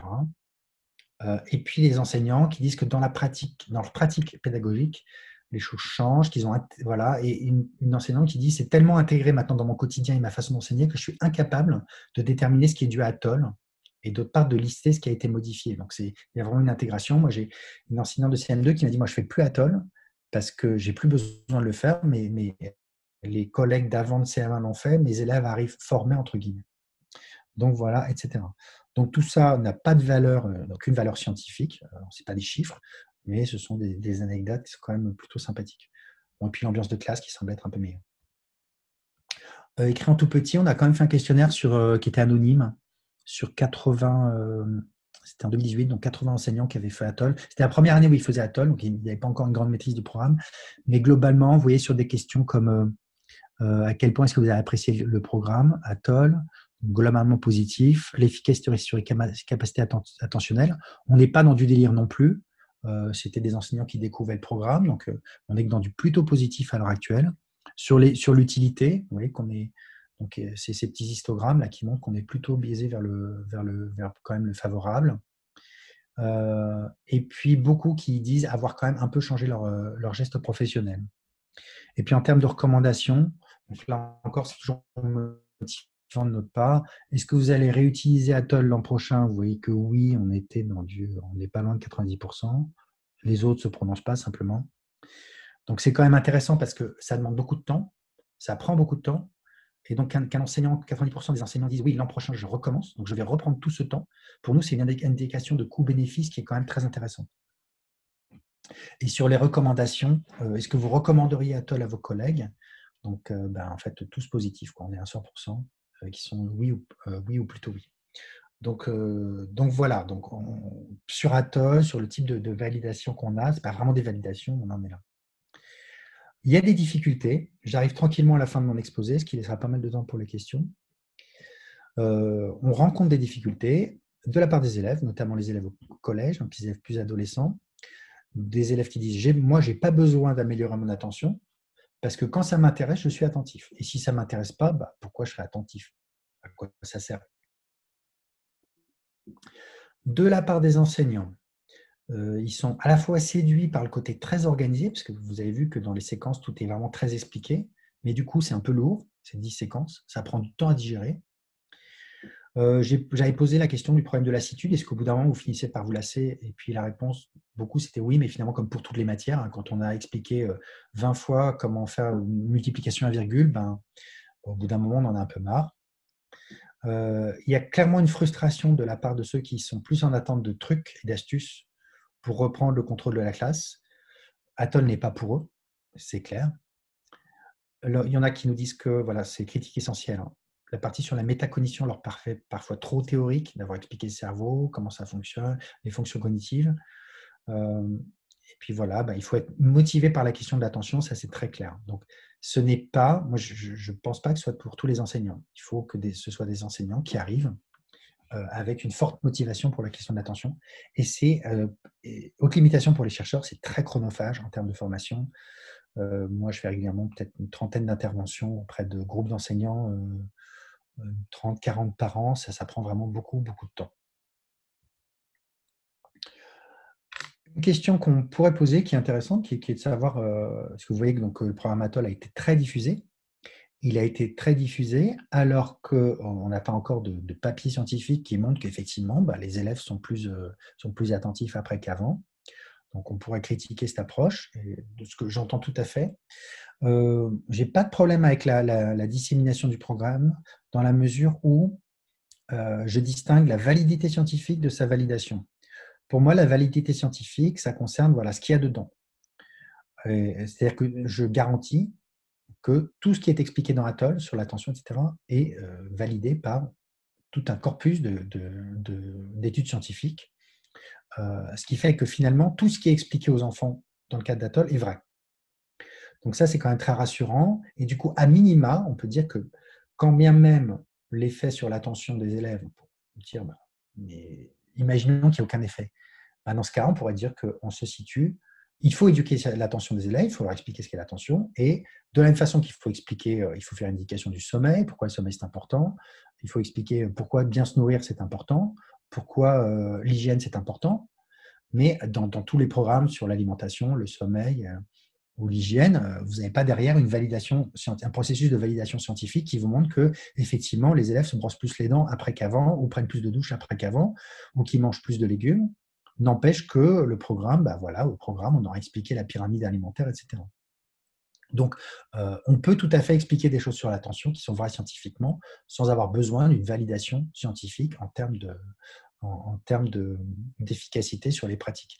Alors, mais bon, évidemment, c'est à moitié satisfaisant parce qu'évidemment qu'on a envie de montrer de façon ferme et définitive qu'il y a un réel effet sur l'attention des élèves. Mais là, comme je vous dis, on est vraiment très, très activement en train de travailler là-dessus. Pour l'instant, ce qui nous a limité, c'était le côté très invasif, notamment pour le contrôle actif, c'est-à-dire de demander à un grand nombre de classes et un grand nombre d'enseignants de faire des choses qui ne sont pas directement utiles pour les élèves. Nous, en tant que chercheurs, on ne peut pas arriver débarquer en leur disant de faire ça, parce que voilà, on n'a pas le droit. Et donc, il fallait vraiment le temps de bâtir une vraie collaboration avec l'éducation nationale pour avoir cette capacité de demander cet effort-là de la part des enseignants. Et maintenant, on commence à y arriver. Quand je vous dis que Atoll est valide scientifiquement, on a sorti un livre qui s'appelle L'attention, ça s'apprend, qui justement, en fait, point par point, reprend tous les points qui sont expliqués dans Atoll aux enfants, avec à chaque fois un chapitre, ce que disent les neurosciences, pourquoi c'est vrai, etc., avec les références scientifiques. Donc ce livre existe, il a été sorti chez Nathan, et pour moi, il est extrêmement important, parce que c'est vrai qu'après tout, sinon, vous pouvez faire n'importe quoi. Vous pouvez faire un énorme programme où vous posez des cristaux sur le front des élèves en leur disant que ça va améliorer leur attention. Il n'y a aucune base scientifique. Être baigné dans les neuromythes. Non, à un moment, si vous voulez diffuser quelque chose, il faut que n'importe qui puisse dire, n'importe qui, chercheur, enseignant, etc., puisse avoir un document qui peut regarder en voyant d'où viennent ceux qui justifient tout ce qui est enseigné dans le programme. Et donc, maintenant, ça existe avec ce livre, L'attention, ça s'apprend. Voilà, et je vais juste terminer sur le mode de diffusion d'Atoll. Donc, en fait, Atoll fonctionne. Donc, il y a ce programme Atoll. Vous tapez programme Atoll pour ceux que ça intéresse dans Google. Tout de suite, il suffit de laisser une adresse email pour le télécharger. Donc, on a ce site web. Il y a un site magistère sur le site de l'Éducation nationale française qui permet de se former. On a fait un MOOC avec 60 000 personnes qui l'ont suivi sur l'attention. Donc, on est dans cette espèce de démarche de formation un petit peu massive à l'attention qui compense un petit peu clairement une lacune de l'éducation nationale pour l'instant, qui n'a pas en fait cette formation-là des enseignants à l'attention. Juste pour finir, il y a plein de questions qui se posent maintenant. Est-ce qu'il faut ajouter à Atoll une éducation particulière sur l'utilisation des nouveaux médias, problème d'addiction au smartphone, etc. Quelle relation entre Atoll et les projets de méditation qui sont de plus en plus populaires en classe parmi les enseignants?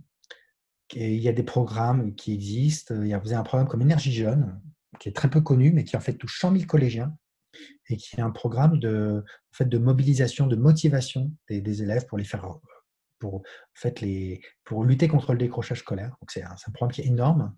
Donc il y a des ponts à établir. Est-ce qu'il faut envisager plusieurs versions d'Atoll en fonction du degré d'implication de l'enseignant? Pour l'instant, c'est non. On fait tout, on fait rien. Mais est-ce qu'il n'y aurait pas une sorte d'atoll flash pour des enseignants qui veulent un peu s'impliquer, mais pas tant que ça? Bon, voilà. Est-ce qu'il faut prévoir un atoll pour les enseignants, pour que les enseignants eux-mêmes se forment? Alors là, on est là-dedans, c'est tout dans le cadre de la formation continue des enseignants. Voilà, et puis juste pour finir, tout ce programme qui s'est un petit peu développé de façon un peu en parallèle de l'éducation nationale, maintenant est en train d'être complètement, le partenariat devient de plus en plus fort avec, donc vous connaissez peut-être, peut-être pas, mais les CARDI, c'est des cellules d'accompagnement pour le développement, l'innovation pédagogique, etc., qui existent dans tous les rectorats pour justement typiquement accompagner ce genre d'approche, le réseau Canopé. Et puis Atoll est finalement étendu à tout le monde francophone, puisqu'il suffit, il n'y a pas du tout franco-français, il suffit de parler français pour pouvoir utiliser les fiches, etc., bénéficier de tout l'apport, des livres et compagnie. Donc voilà, donc c'est autant suisse que belge, que canadien, que français et autres, etc. Je vais m'arrêter là, vous remercier et puis prendre les questions si vous voulez bien. Alors, merci beaucoup Jean-Philippe pour cette belle intervention, donc, qui s'inscrit en plus parfaitement dans le thème de notre séminaire. Il est très en lien donc, avec la première intervention que j'avais faite il y a 15 jours sur qu'est-ce que c'est une validité, la démarche sur les preuves, quel type de Ouais, preuves, bien sûr. entre la recherche et la pratique. Donc, ça s'inscrit parfaitement parce qu'on voit toutes les limites et les difficultés qu'il y a à conduire des recherches dans les écoles. Ça s'inscrit aussi parfaitement avec le séminaire de la semaine dernière de Florence Barra, où l'importance du corps et de l'exploration multisensorielle dans les apprentissages. Ouais. Donc, vraiment, merci. Et puis, alors, avant que j'invite nos collègues à préparer des questions, sachant que je n'ai pas répondu au chat ce coup-ci. Je vois là, du coup. J'ai peur qu'en répondant au chat, je perturbe l'enregistrement et je ne voudrais pas avoir comme j'ai fait la dernière fois, 2 fois l'enregistrement, parce que l'enregistrement a été perdu. Juste pour te dire que actuellement sur Genève, il y a 2 sites d'établissement avec des enseignants où on fait du Atoll révisé, où on modifie Atoll et on prépare D'accord. en prenant en compte toutes les limites que tu avais soulevées sur l'évaluation, sur l'attention, une évaluation faite par les enseignants, vidéo, pas de visiteurs et tout ça. Et c'est exactement Ah, d'accord. on te tiendra au courant, mais c'est exactement la direction. Oui, bien sûr. Et on veut mesurer en plus le sentiment de compétence des enseignants, en se disant que probablement qu'il y a des effets l'année suivante ou des choses comme ça. Alors, en plus, c'est complètement indépendant. Donc, voilà, c'est alors, bien, c'est parfait. Ouais. Du coup, je vais passer la parole. Alors, donc là, maintenant, je vais désactiver la sécurité, se réactiver le même. Voilà. Donc là, normalement… Sachant que… Oui. Je vais prendre les questions aussi, mais juste un truc sur la validation. Je ne sais pas si tu l'avais dit, mais moi, ce qui me paraît intéressant sur une validation scientifique, c'est pour moi, c'est une sorte de baromètre qui n'a pas forcément vocation à dire ça marche pas, parce que ça, est-ce que c'est si intéressant que ça? C'est surtout d'identifier ce qu'il faut améliorer pour passer à une version 2 qui marche, qui est plus efficace et converger au final vers un truc qui est réellement efficace. Je pense que c'est comme ça qu'il faut penser. Les enseignants ont pris vos séquences 1 et 2 et ils sont en train de les transformer et les adapter au cursus Genevois avec leur contrainte. Et on a changé par contre les modes d'évaluation où justement on est en train de fabriquer des trucs beaucoup plus écologiques entre guillemets. Ah ben alors ça c'est génial parce que on travaille avec la CARDI de Bordeaux, de Lyon pour essayer de construire aussi des tests écologiques. Donc on est… Alors là, génial. il y a les collègues ici, mais c'est en cours là, ça. Voilà, depuis. D'accord, ok, super. Voilà, on va se tenir au courant avec grand plaisir. Ouais, alors, bien sûr. Qui voudrait intervenir? Bonjour, moi j'ai une question, c'est possible. Alors, c'est Claire Holman. Alors, allez-y. Oui, bonjour. En fait, j'ai mis dans le chat, mais du coup, je la remets comme ça. Alors, voilà. C'est en fait, merci pour votre présentation, super intéressant. Pour vous, si une école primaire en fait devait choisir une classe et un âge, du coup, voilà, pour faire Atoll, pour vous, quelle serait la classe et donc l'âge le plus intéressant et pourquoi? Alors, juste une classe, je pense que ce serait peut-être CE2 ou CM1, donc 8-9 ans, parce que ça permet de faire vraiment tout. Et après, ça laisse du temps pour que ce soit repris éventuellement l'année d'après. Mais après, nous, ce qu'on voit de plus en plus, c'est des projets d'école où ils commencent avec les CP, avec quelques séquences, et puis ils continuent avec les CE1 avec comment dire, ils réactualisent, ils vont un petit peu plus loin. Donc, ça existe aussi. Donc, les deux existent. Merci. Une question suivante, du coup, si quelqu'un veut parler. Moi, j'en ai une de quelqu'un qui ne veut pas la poser. Alors, Christelle, vas-y. Donc, vous avez mentionné qu'en général, les interventions sont plus efficaces pour les élèves qui ont déjà des problèmes avec les fonctions exécutives. Est-ce que l'intervention Atoll a été testée avec une population clinique? Par exemple, les TDAH. Oui.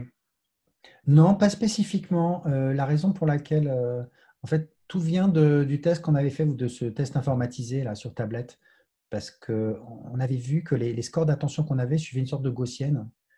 Et donc, c'était bien difficile de mettre une ligne en disant on va mettre une ligne séparée ceux qui ont besoin d'une intervention et ceux qui n'ont pas besoin d'intervention. En plus de ça, vous voyez qu'il y a quand même une marge de progression, même pour des élèves jeunes. Même ceux qui fonctionnent bien, en fait, on peut envisager qu'ils améliorent eux-mêmes leur attention. On se dit, on va faire ça en classe entière. Après, si vous regardez ce qui est fait en termes d'accompagnement justement spécifique de tous ces enfants, des enfants qui souffrent de troubles déficitaires de l'attention avec ou sans hyperactivité, dans ce que je vois, on est beaucoup sur rappel de consignes, des petites missions simples, une seule intention à la fois, éventuellement un minuteur, des choses comme ça. Vous allez retrouver tout ça dans Atoll. Donc, je pense que ce sera adapté, mais on est vraiment dans une approche classe entière. Après, j'en ai d'autres. Que pensez-vous des travaux d'Olivier Houdet et Grégoire Borst sur le même sujet? Les considérez-vous complémentaires? Ah oui, tout à fait. Oui, eux, ils sont plus sur l'inhibition, vraiment, mais on voit à quel point c'est proche. Hein. Moi, qui suis plus sur l'attention, chacun en fait est biaisé par son angle d'attaque et sa compétence. Vous voyez que dans Atoll, on parle d'émotion, mais finalement pas tant que ça. Alors que l'attention, la motivation, les émotions, c'est évidemment très important, la motivation aussi. C'est pas ma compétence de base, donc j'ai pas voulu trop partir là-dessus. Moi, j'ai recentré sur ce que je connaissais, donc Olivier Houdet, Grégoire Borst, donc sont sur cette question d'inhibition d'automatisme. Forcément, ça va se rejoindre à un moment, et je crois que de toute façon, à un moment, les enseignants feront leur marché en fonction de leur personnalité, de leur sensibilité, de ce qu'ils préfèrent. Je vous rappelle d'ailleurs aux participants que Olivier Houdet viendra clôturer ce séminaire. Voilà. Donc, il présentera notamment les résultats de son programme là, sur l'inhibition. Et après, de toute façon, on peut imaginer que d'ici 10-15 ans, ces différents programmes aient été un petit peu épurés, qu'on ait pris ce qui marchait dans l'un dans l'autre pour en faire de nouveaux programmes qui sont complètement repensés et qui sont bien meilleurs. Après, j'ai une autre question. Ah. Oui, bonjour. Non, alors, je voulais juste, c'est moi qui ai posé la question sur. Est-ce que vous voulez mettre votre vidéo ou vous voulez rester? Oui, absolument, oui, bien sûr. Ah, voilà. Bonjour. Voilà. Bonjour. Je m'appelle Alain. Bonjour. Je suis enseignant en élémentaire. C'est moi qui ai posé la question sur Olivier Houdet. Et effectivement, je trouve que j'ai lu vos travaux sur l'attention. J'ai fait le MOOC et j'ai lu les travaux d'Olivier Houdet. Je les trouve à la fois très, très complémentaires, mais effectivement, à un moment donné, comme c'est compliqué de faire déjà l'un ou l'autre, s'embarquer dans les deux, c'est à mon avis se noyer. Et du coup, la question se pose à des moments de savoir dans quelle direction partir. C'est pas simple de choisir. Par exemple, je pense qu'Olivier Houdet et Grégoire ne vont pas forcément répondre à cette question de qu'est-ce qu'il faut faire concrètement pour se concentrer, pour écouter une explication et la mémoriser. Donc ça, voilà, moi j'ai fait en fait en fonction des besoins que je voyais. Olivier, lui, de son côté aussi. Enfin, voilà. Fatalement, vous allez vous retrouver avec des programmes qui, d'une certaine façon, se recoupent, d'une certaine autre façon, non. Ça, c'est toute cette variété, quoi. C'est vrai que ce qui est très… Pardon. Ce qui est très appréciable dans votre travail, c'est qu'il y a quelque chose de clé en main et la BD, notamment sur les bulles de l'attention. Je voulais vous poser une question avec le lien en famille. Est-ce que vous avez fait une expérimentation qui, à la fois, aurait… engendrer un travail à l'école et en même temps dans des familles pour voir si l'un plus l'autre avait un impact fort, majeur. Non, pas encore d'expérimentation. On est sûr que ça marcherait mieux. De plus en plus, on essaie d'impliquer les parents sous forme de conférences. Les élèves reviennent à la maison avec un petit livret où ils peuvent expliquer aux parents ce qu'ils ont fait en classe, de façon à ce qu'il y ait une sorte d'adhésion. Il y a une chaîne YouTube qui s'est montée, d'ailleurs complètement indépendamment de nous, qui explique les principaux concepts d'Atoll à partir de petites vidéos de 2 minutes. Ça s'appelle Cerveau mode d'emploi. J'ai découvert ça récemment. C'est amusant. Et en fait, c'est bien fait. Donc, ça permet d'impliquer les parents et de leur montrer. D'accord. Pour dire par rapport, par exemple, aux enseignants, c'est vrai qu'il y a de plus en plus de chercheurs se sont mis à développer et à tester et à valider tout un tas de programmes. Et c'est vrai que maintenant, ils disposent il y a un champ il y a Atoll, il y a l'inhibition, il y a mémoire de travail, il y a 100 000 programmes disponibles, ce qui fait que les enseignants disent, moi, j'ai aussi à faire quand même, apprendre à lire. Bien sûr. Et donc, du coup, c'est extrêmement compliqué pour eux. Après, on peut se dire aussi que le levier pour agir, ce sera au moment de la formation des enseignants. Si on peut du coup travailler sur ce niveau de formation, on peut imaginer qu'en présentant tous ces programmes et ces leviers, ça peut les aider après dans leur geste pédagogique, à prendre en compte dans leur geste pédagogique. Par exemple, Atoll, on peut imaginer que ça va aussi beaucoup améliorer la compétence qu'ils ont sur le fonctionnement de l'attention. Et donc, du coup, leur geste pédagogique, comme l'a dit tout à l'heure Jean-Philippe, implicitement, derrière, il y a une modification des gestes. Et après, comme tu dis, il y a beaucoup de programmes. Je crois que, enfin, Atoll, il a juste vocation à exister et à servir à ceux qui peuvent le trouver utile. Il n'a pas vocation à devenir le seul et unique programme d'éducation des fonctions exécutives et de l'attention. Dans la littérature, dans le séminaire, vous allez le voir, il y a tout un tas de programmes qui existent, mais la plupart des programmes, il faut être humble, c'est que des petits effets, il n'y a rien de miraculeux. Ceux qui vous vendent du miraculeux, ça n'existe pas en fait. C'est tout à fait. Donc, c'est que des petits leviers. On agit ici ou là sur un système extrêmement complexe. Et voilà. Bien sûr. C'est ça qu'on a fait ce type de séminaire. Qui voudrait intervenir du coup? Merci Alain, du coup. Merci. Alors, André Sylvie voudrait intervenir. Alors, André Sylvie, bonsoir, merci pour cette conférence. Est-ce que vous m'entendez bien? Très bien. Ouais. Alors, je vous ai découvert il n'y a pas très longtemps et j'ai surtout découvert que vous êtes en train de développer une version adolescente, Adol. Et moi, je travaille avec des adolescents puisque je suis proviseur d'un lycée professionnel dans le sud de la France, donc 15-18 ans. Et les élèves de lycée professionnel ont un énorme problème d'apprentissage. Et cette version nous intéresse beaucoup et j'aurais voulu savoir comment on pouvait s'insérer dans cette recherche, ou en tout cas dans cet accompagnement de cette version. Et la deuxième question, c'est vous avez parlé du MOOC, je l'ai trouvé le MOOC, mais est-ce que vous allez le relancer cette année? Alors d'abord la deuxième question. Alors comme on a eu, je crois, 40 000 personnes là, il y a 2 ans et 20 000 personnes l'an dernier, on s'est dit, bon, on a un petit peu fait le tour, mais ce qui n'est pas vrai d'ailleurs. Et puis, il y a un petit budget à réunir pour arriver à le relancer. Donc, on attend un petit peu, quitte à faire quelque chose d'un peu nouveau avant de le relancer. Avec le réseau Canopé à Lyon, on essaie de voir de quelle manière on peut réutiliser, parce que c'est eux qui ont développé le MOOC avec moi, on peut en fait le démanteler pour en faire une version qui soit beaucoup plus accessible à tout le monde. Donc, voilà. Le programme, donc, on a surnommé Adol pour les ados, un jeu de mots. Il est entièrement disponible sur le site. On a un petit peu moins de recul. Moi, il me semble meilleur qu'Atoll parce que je l'ai développé après, donc il a bénéficié quand même de tout ça. Par contre, il est très écrit. Nous, les premiers retours d'enseignants, c'est dire ouf, waouh, vous dites tout ce qu'il faut faire, presque tout ce qu'il faut dire aux élèves. Donc, il demande un temps de digestion qui est plus important. Il ne faut pas hésiter à le prendre. Mais en tout cas, je vous encourage à regarder et voilà. Si jamais vous avez moyen de mettre la main dans une bibliothèque ou autre sur ce bouquin, L'attention, ça s'apprend, une fois que vous l'aurez lu, Adol, ça va vous paraître évident, complètement évident, pourquoi on explique, etc. D'accord. Voilà. Et est-ce qu'on peut avoir un lien avec votre équipe, puisque vous êtes en train de le développer, ou est-ce que on le fait de façon autonome? Alors non, vous pouvez le faire. Évidemment, le mieux, c'est d'avoir ce qui nous manque encore, c'est les intermédiaires, c'est clair. Pour l'instant, la façon dont on est en train de se développer, c'est d'avoir quelques personnes un peu seniors, un peu plus expérimentées d'Atoll, des enseignants qui, dans chaque région, qui un peu servent de référents et plus de contact avec nous. Enfin, d'intermédiaire entre les gens comme vous et puis nous. Là, vous êtes à Genève?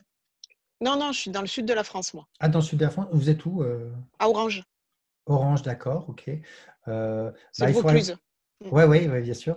Tu changes d'académie, c'est pour ça. Tu changes d'académie. C'est l'académie d'Aix-Marseille. D'accord, ok.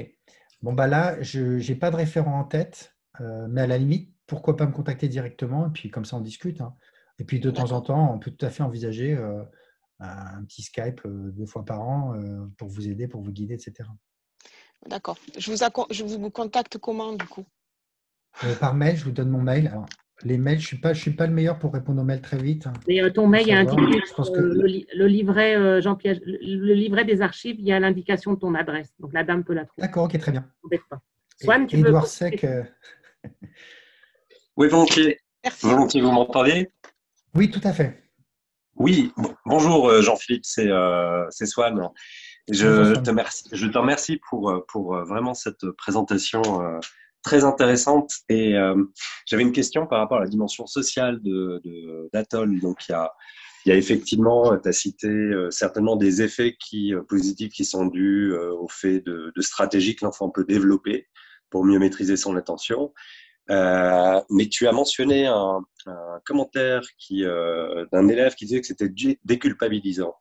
Et cet effet-là, il est vraiment intéressant parce que effectivement, si Atoll et tout entraînement de fonction exécutive peut bénéficier aux gens qui ont des difficultés d'attention, elle peut aussi potentiellement bénéficier aux gens qui sont stigmatisés socialement dans l'école, on va dire, ou qui sont stigmatisés socialement de manière générale. Et ça fait un peu penser à la notion de Carol Dweck, de fixed et de flexible mindset. Et donc, la question que j'aurais envie de demander, c'est comment est-ce que tu mesures cette dimension de stigmatisation sociale? Et deux, est-ce qu'on pourrait imaginer de voir si la stigmatisation sociale ou la diminution, ce n'est pas ce qui fait re-rentrer éventuellement certains élèves dans le processus d'apprentissage et dans les efforts attentionnels qu'ils vont fournir en classe? Oui, tout à fait. Alors, pour répondre à ta première question, en fait, on ne mesure pas, mais c'est une excellente idée. Ça peut être tout à fait dans les indicateurs. Des élèves qui se met une étiquette. Moi, je suis le cancre. Moi, je suis tout le temps distrait. Je suis tout le temps tête en l'air. Sortir de ça, ou carrément, je suis nul, et dire, j'ai exactement ce problème-là dans telle situation. Et transformer ce problème en une sorte de projet en disant, je vais essayer de trouver une solution à ce problème, ou au moins d'essayer d'avancer dans cette direction. Ce que ça change aussi beaucoup, c'est aussi le regard qu'ont les enseignants sur ces enfants-là, notamment les enfants avec un trouble déficitaire de l'attention, mais pas que. Parce que encore beaucoup, moi j'ai plein d'exemples autour de moi de parents qui ont des enfants comme ça et dont les enseignants leur disent c'est un peu un cancre, c'est un feignant, quoi. En fait, il ne veut pas, quoi. Il n'est pas motivé, il suffirait que, et sans avoir du tout conscience d'à quel point l'attention est un système complexe et à quel point il peut nous échapper. Il échappe plus chez certains enfants. Donc, le fait de ramener ça à du diagnostic, à dire, voilà, peut-être que dans cette condition-là, ça marche un peu différemment des autres enfants, globalement, ça change vraiment la relation entre l'enfant et les enseignants, et aussi les parents, et l'enfant se sent plus en projet que vraiment mis de côté. Tu as tout à fait raison, en tout cas. Merci beaucoup. Une autre question, du coup, soit à l'oral, soit Il y en a beaucoup. Alors, attendez, la question, je la retrouve parce qu'il y en a énormément.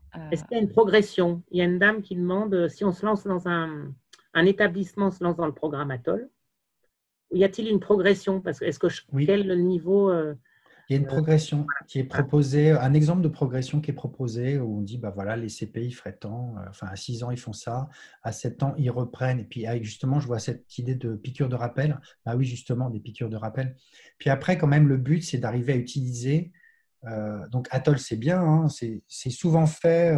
Moi, j'ai souvent ce témoignage d'une demi-heure par semaine. On fait du Atoll. Mais ce qui est très important, c'est que le reste du temps, on utilise Atoll pour faire des choses à la mode Atoll, des choses qu'on fait tous les jours, des activités scolaires. Et donc, ça sert de piqûre de rappel parce qu'il développe les habitudes de, face à une tâche complexe qui les déborde, de ramener ça à des petites tâches simples, etc. etc. Voilà. C'est vraiment rien d'exceptionnel, Atoll. Hein. C'est vraiment, beaucoup d'enseignants m'ont dit, mais ça, c'est des choses que je faisais déjà. Oui, il y a beaucoup quand les gens vont aller lire les séquences, il faut vraiment qu'ils disent que c'est des pratiques de classe et de bon sens.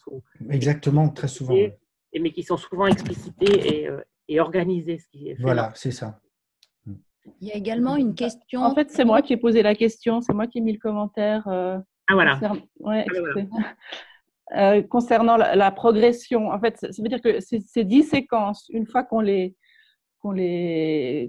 a suivies au cours d'une année, l'idée, c'est de reprendre. Je sais que j'arrive pas très bien. Oui. Alors, par exemple, dans chaque séquence, vous avez à la fin, il y a la séquence en mode flash. C'est-à-dire que si vous voulez la refaire l'année d'après, vous n'allez évidemment pas refaire la séquence en entier, mais vous la faites de façon accélérée. Et puis après, on utilise les outils qui sont proposés. C'est principalement ça. Avec évidemment le problème que vous avez toujours 2-3 élèves qui n'étaient pas là, qui viennent d'un autre établissement. Enfin, tout ça, on envisagé aussi. Voilà comment ça fonctionne. Et ça nécessite donc une collaboration au niveau des enseignants d'une année à l'autre, puisqu'on ne garde pas forcément les mêmes élèves. Alors oui, tout à fait. Oui, c'est bien de s'en parler. Ça va se faire de façon assez naturelle. C'est-à-dire que si dans une même classe, dans un même établissement, vous faites Atoll et que le collègue a fait Atoll, vous allez en parler naturellement autour de la tasse de café ou de thé. Donc ça se fait assez naturellement tout ça. Il y a de nouveau une question sur les adolescents en lycée professionnel. Que répondre aux professeurs qui disent qu'à peine arrivés en classe, les élèves sont déjà tombés de la poutre? Oui, bah, peut-être que c'est vrai, mais après, il faut comprendre pourquoi. Donc, le gros problème de cette tranche d'âge, c'est que l'attention est complètement couplée au circuit de la récompense. Et plus généralement, la motivation. Mais encore dans motivation, il y a toujours motivation à long terme, à court terme. Là, si ce n'est pas immédiatement amusant, s'il n'y a pas un engagement tout de suite, bon, l'attention tombe. Donc, le fait de passer par cet aspect métacognitif, où déjà on leur parle d'eux, de comment ils fonctionnent, de façon complètement déculpabilisante, on peut espérer que ça éveille l'intérêt. Et après, ben voilà, qu'ils aient cette prise de conscience, de distanciation. À un moment, on explique dans la version ado, on leur dit comment tu ferais pour forcer ton voisin à être attentif. Ben, en fait, ils se rendent compte que soit on le fait par la menace, soit on va le faire par l'incitation de type circuit de récompense, etc. Bah, je te donne 100 € si tu es attentif. Mais finalement, si l'autre ne veut pas être attentif, il n'y a aucun moyen de le rendre attentif de force. Donc, ça doit venir de soi-même. Donc, il y a aussi le fait de parler à l'élève comme un être humain en disant, ben, à un moment, voilà, qu'est-ce que c'est qu'être libre réellement, quoi? Est-ce que c'est pas justement d'être capable d'être attentif, même quand ça ne t'intéresse pas forcément? Est-ce que la vraie liberté, elle n'est pas là? Apporter ces toutes petites notes de philosophie, ça peut être quand même intéressant et des débuts de levier. Mais je suis d'accord que c'est pas facile. Nous, on a un lycée professionnel juste à côté, le lycée d'automobile qui s'est lancé dans Atoll, où, par exemple, ils ont fait construire tous les supports, les visuels d'Atoll par les élèves aussi, pour les engager dans la démarche, etc. Donc, voilà. Et puis, on utilise aussi les hobbies. Quelles sont les activités qui intéressent les élèves en dehors de l'école pour leur montrer que l'attention est très importante là-dedans. Qui sont meilleurs au foot, ils ont besoin de cette maîtrise de l'attention de toute façon, et que quitte à passer autant de temps à l'école, bah, si ça peut leur apprendre à être de meilleurs joueurs de foot ou de meilleurs je sais pas, rappeurs ou autres, bah, pourquoi pas. Ça, c'est la créativité de l'enseignant et sa qualité psychologique pour arriver justement à ça. Il y a d'autres questions. J'ai envoyé la séquence 1 en exemple issu de ce qui est disponible sur ton site, Jean-Philippe, ouais. Là, pour que les gens ils se rendent compte. La séquence 1, c'est plein de micro-activités, de sous-activités. Pour couvrir, oui. Alors, en termes d'efficacité, pour avoir une réelle efficacité sur l'attention des élèves, je dirais manque de bol, entre guillemets, les outils viennent plutôt en fin de programme, 5, 6, 7, 8, 9, 10, les vrais outils concrets à utiliser. Donc, voilà. D'ailleurs, s'il y a une validation à faire d'Atoll, il vaut mieux attendre quand même qu'ils aient fait les 10 pour vérifier que ça marche. Entre guillemets. Et il y a une dernière question de Michael qui va la poser oralement. Moi, j'en avais une autre, si possible. Vous voulez que je pose maintenant ou Alors, Michael, très court. Hein. En fait, simplement, je voulais savoir par rapport à Tools of the Mind, si, en quoi c'est différent et s'il n'y a aucun rapport, ou je pense qu'il y a un rapport, mais est-ce que, c'est-à-dire Tools of the Mind, je crois que c'est surtout pour des enfants à l'âge avant l'école, il me semble, si j'ai bien compris, et pour des enfants dits à risque, c'est-à-dire des enfants qui sont issus de l'immigration et qui parlent pas la langue du pays chez eux, typiquement. Et je voulais savoir s'il y avait cette notion-là dans Atoll ou pas du tout, de banlieue en France, par exemple, de régions difficiles ou pas du tout. Voilà. Vraiment, tout existe un petit peu au fil des collaborations. Je sais on a été contacté, par exemple, par la Fédération française de taekwondo, qui nous dit qu'il aimerait utiliser Atoll en complément, vraiment mixé au taekwondo, pour aller dans les lieux, dans les quartiers un petit peu plus difficiles où il y a beaucoup d'élèves décrocheurs, pour utiliser donc le taekwondo, qui est plus motivant, pour faire passer vraiment tous ces messages sur l'attention qui sont dans Atoll. Donc, ils travaillent à une version Atoll taekwondo. Donc, là encore, on est encore dans une démarche assez créative. Par rapport à Tools of the Mind, moi, je n'ai pas eu un descriptif complet du programme. Par contre, il me semble que autant peut-être que, par exemple, l'aspect planification, découpage en petites missions, etc., je pense que ça y est probablement, très probablement. Je ne pense pas que ces modes d'emploi pour se concentrer, ça y soit. Je ne pense pas que l'aspect stabilité attentionnelle, résistance au développement d'une robustesse, un petit peu comme le judoka, je ne pense pas que ça y soit non plus. On se retrouve comme pour un remarque par rapport à Olivier Houdet, c'est finalement que chaque programme va avoir son projecteur braqué sur certains éléments et donc forcément c'est de nombre aussi. Il y a des collègues, je crois, je ne sais pas, Jean-Philippe, Chloé Ferrer de Toulouse qui est en train de tester Tool of the Mind, je crois. Je vais me mettre en relation alors. Ouais, je crois qu'elle était à Lyon avant, elle est au laboratoire. Oui, ça me dit quelque chose. Ouais. Elle est au laboratoire de Simon Thorpe et si j'ai bien compris, oui, bien sûr. En train de d'interagir. Quand j'étais dans son HDR, là, de tester ce programme-là dans sa région. On a interagi. Mais comme on voit, Tools of the Mind, dans ce que j'avais vu comme recommandation, c'est quand même un enseignant, quelqu'un dédié temps plein, ce qui évidemment est quand même un énorme avantage. C'est un énorme luxe. Voilà. Est-ce qu'il y a une dernière question? Si je peux. Oui, alors Alain, dernière question. Ouais. Alors c'est une question réflexion. Je ne m'attends pas forcément à une réponse, mais je me pose beaucoup de questions sur la notion de l'intention que vous couplez avec l'attention. Je ne vous vois plus là. Si, vous m'entendez ou pas? Oui, oui. Ah bon, parce que Jean-Philippe est figé, mais bon. Oui, donc je me pose beaucoup de questions sur la notion de l'intention à coupler avec l'attention, parce que, notamment dans le milieu scolaire, parce que bien sûr que toute personne, moi là en ce moment je suis devant mon écran, je suis attentif parce que j'en ai envie, parce que je l'ai choisi, personne ne me l'a contraint. Un judoka qui fait une compétition, a priori, il a envie d'être là, un tennisman pareil, une gymnaste sur sa poutre, elle a envie d'y être pour avoir un bon résultat. À l'école, quel que soit le niveau scolaire, les enfants y viennent quand même si on fait tout pour qu'il y ait une envie, ils viennent parce qu'ils y sont contraints. Et la question que je me pose, c'est la manière d'enseigner, la manière de proposer des activités en 2021 à des enfants de tous âges qui sont ce qu'ils sont et qui, pour se connecter ou avoir envie de faire quelque chose, ça passe pas forcément par les mêmes canaux, les mêmes biais qu'il y a 20, 30 ou 40 ans. Et donc, je me pose la question de savoir comment connecter ce travail de l'attention à un travail sur la pédagogie à mettre en place pour susciter de l'intention, mais une vraie intention de venir en classe, comme un enfant peut attendre sa séance de tennis ou de judo avec impatience.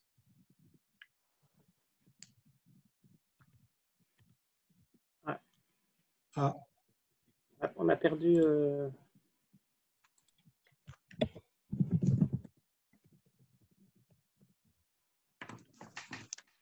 Oui, Jean-Philippe n'est plus là.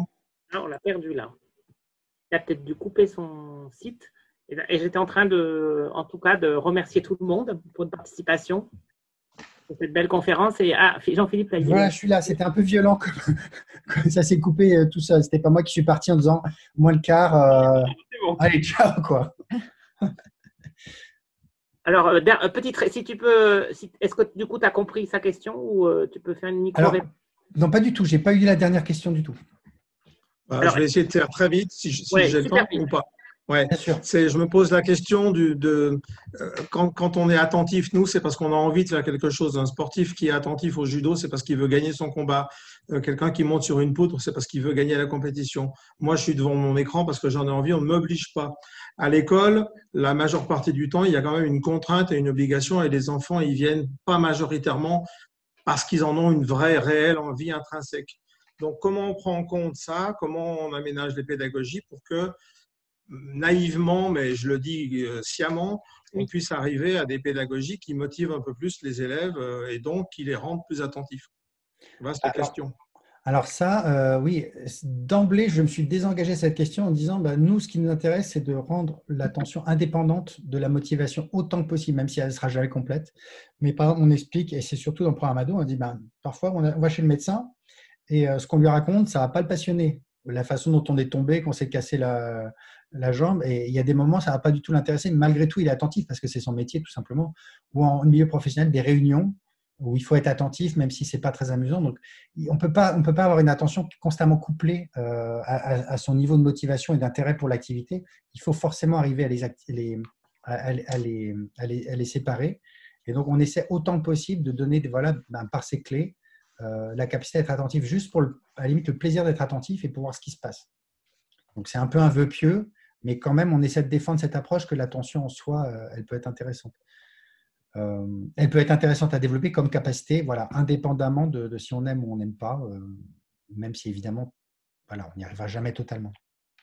En tout cas, merci beaucoup. On va arrêter là ce soir cette conférence. En tout cas, vraiment, vraiment merci beaucoup pour ton intervention, Jean-Philippe. C'était précieux et très important et très complémentaire à tout ce séminaire. Et je vous invite à nous rejoindre la semaine prochaine. Il y aura le professeur Emmanuel Sander qui va nous parler de tout ce qui est analogie, connaissance intuitive dans la résolution de problèmes. Et vous verrez aussi toutes les implications pédagogiques qu'a son travail.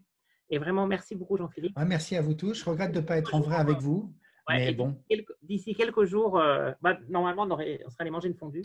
Ah, bon, oh là là, il ne faut pas me le dire, là. Il ne faut pas me dire ça. Mais de toute façon, on va reprendre contact avec toi parce qu'il y a tout un tas d'enseignants qui sont très motivés pour travailler sur ton programme. D'accord, ok, tout à fait. Les limites que tu avais observées. Et donc, c'est parfait. Bien sûr. On va se revoir. Bon, bah ok, bah, je serai bien réactif. Salut à tous.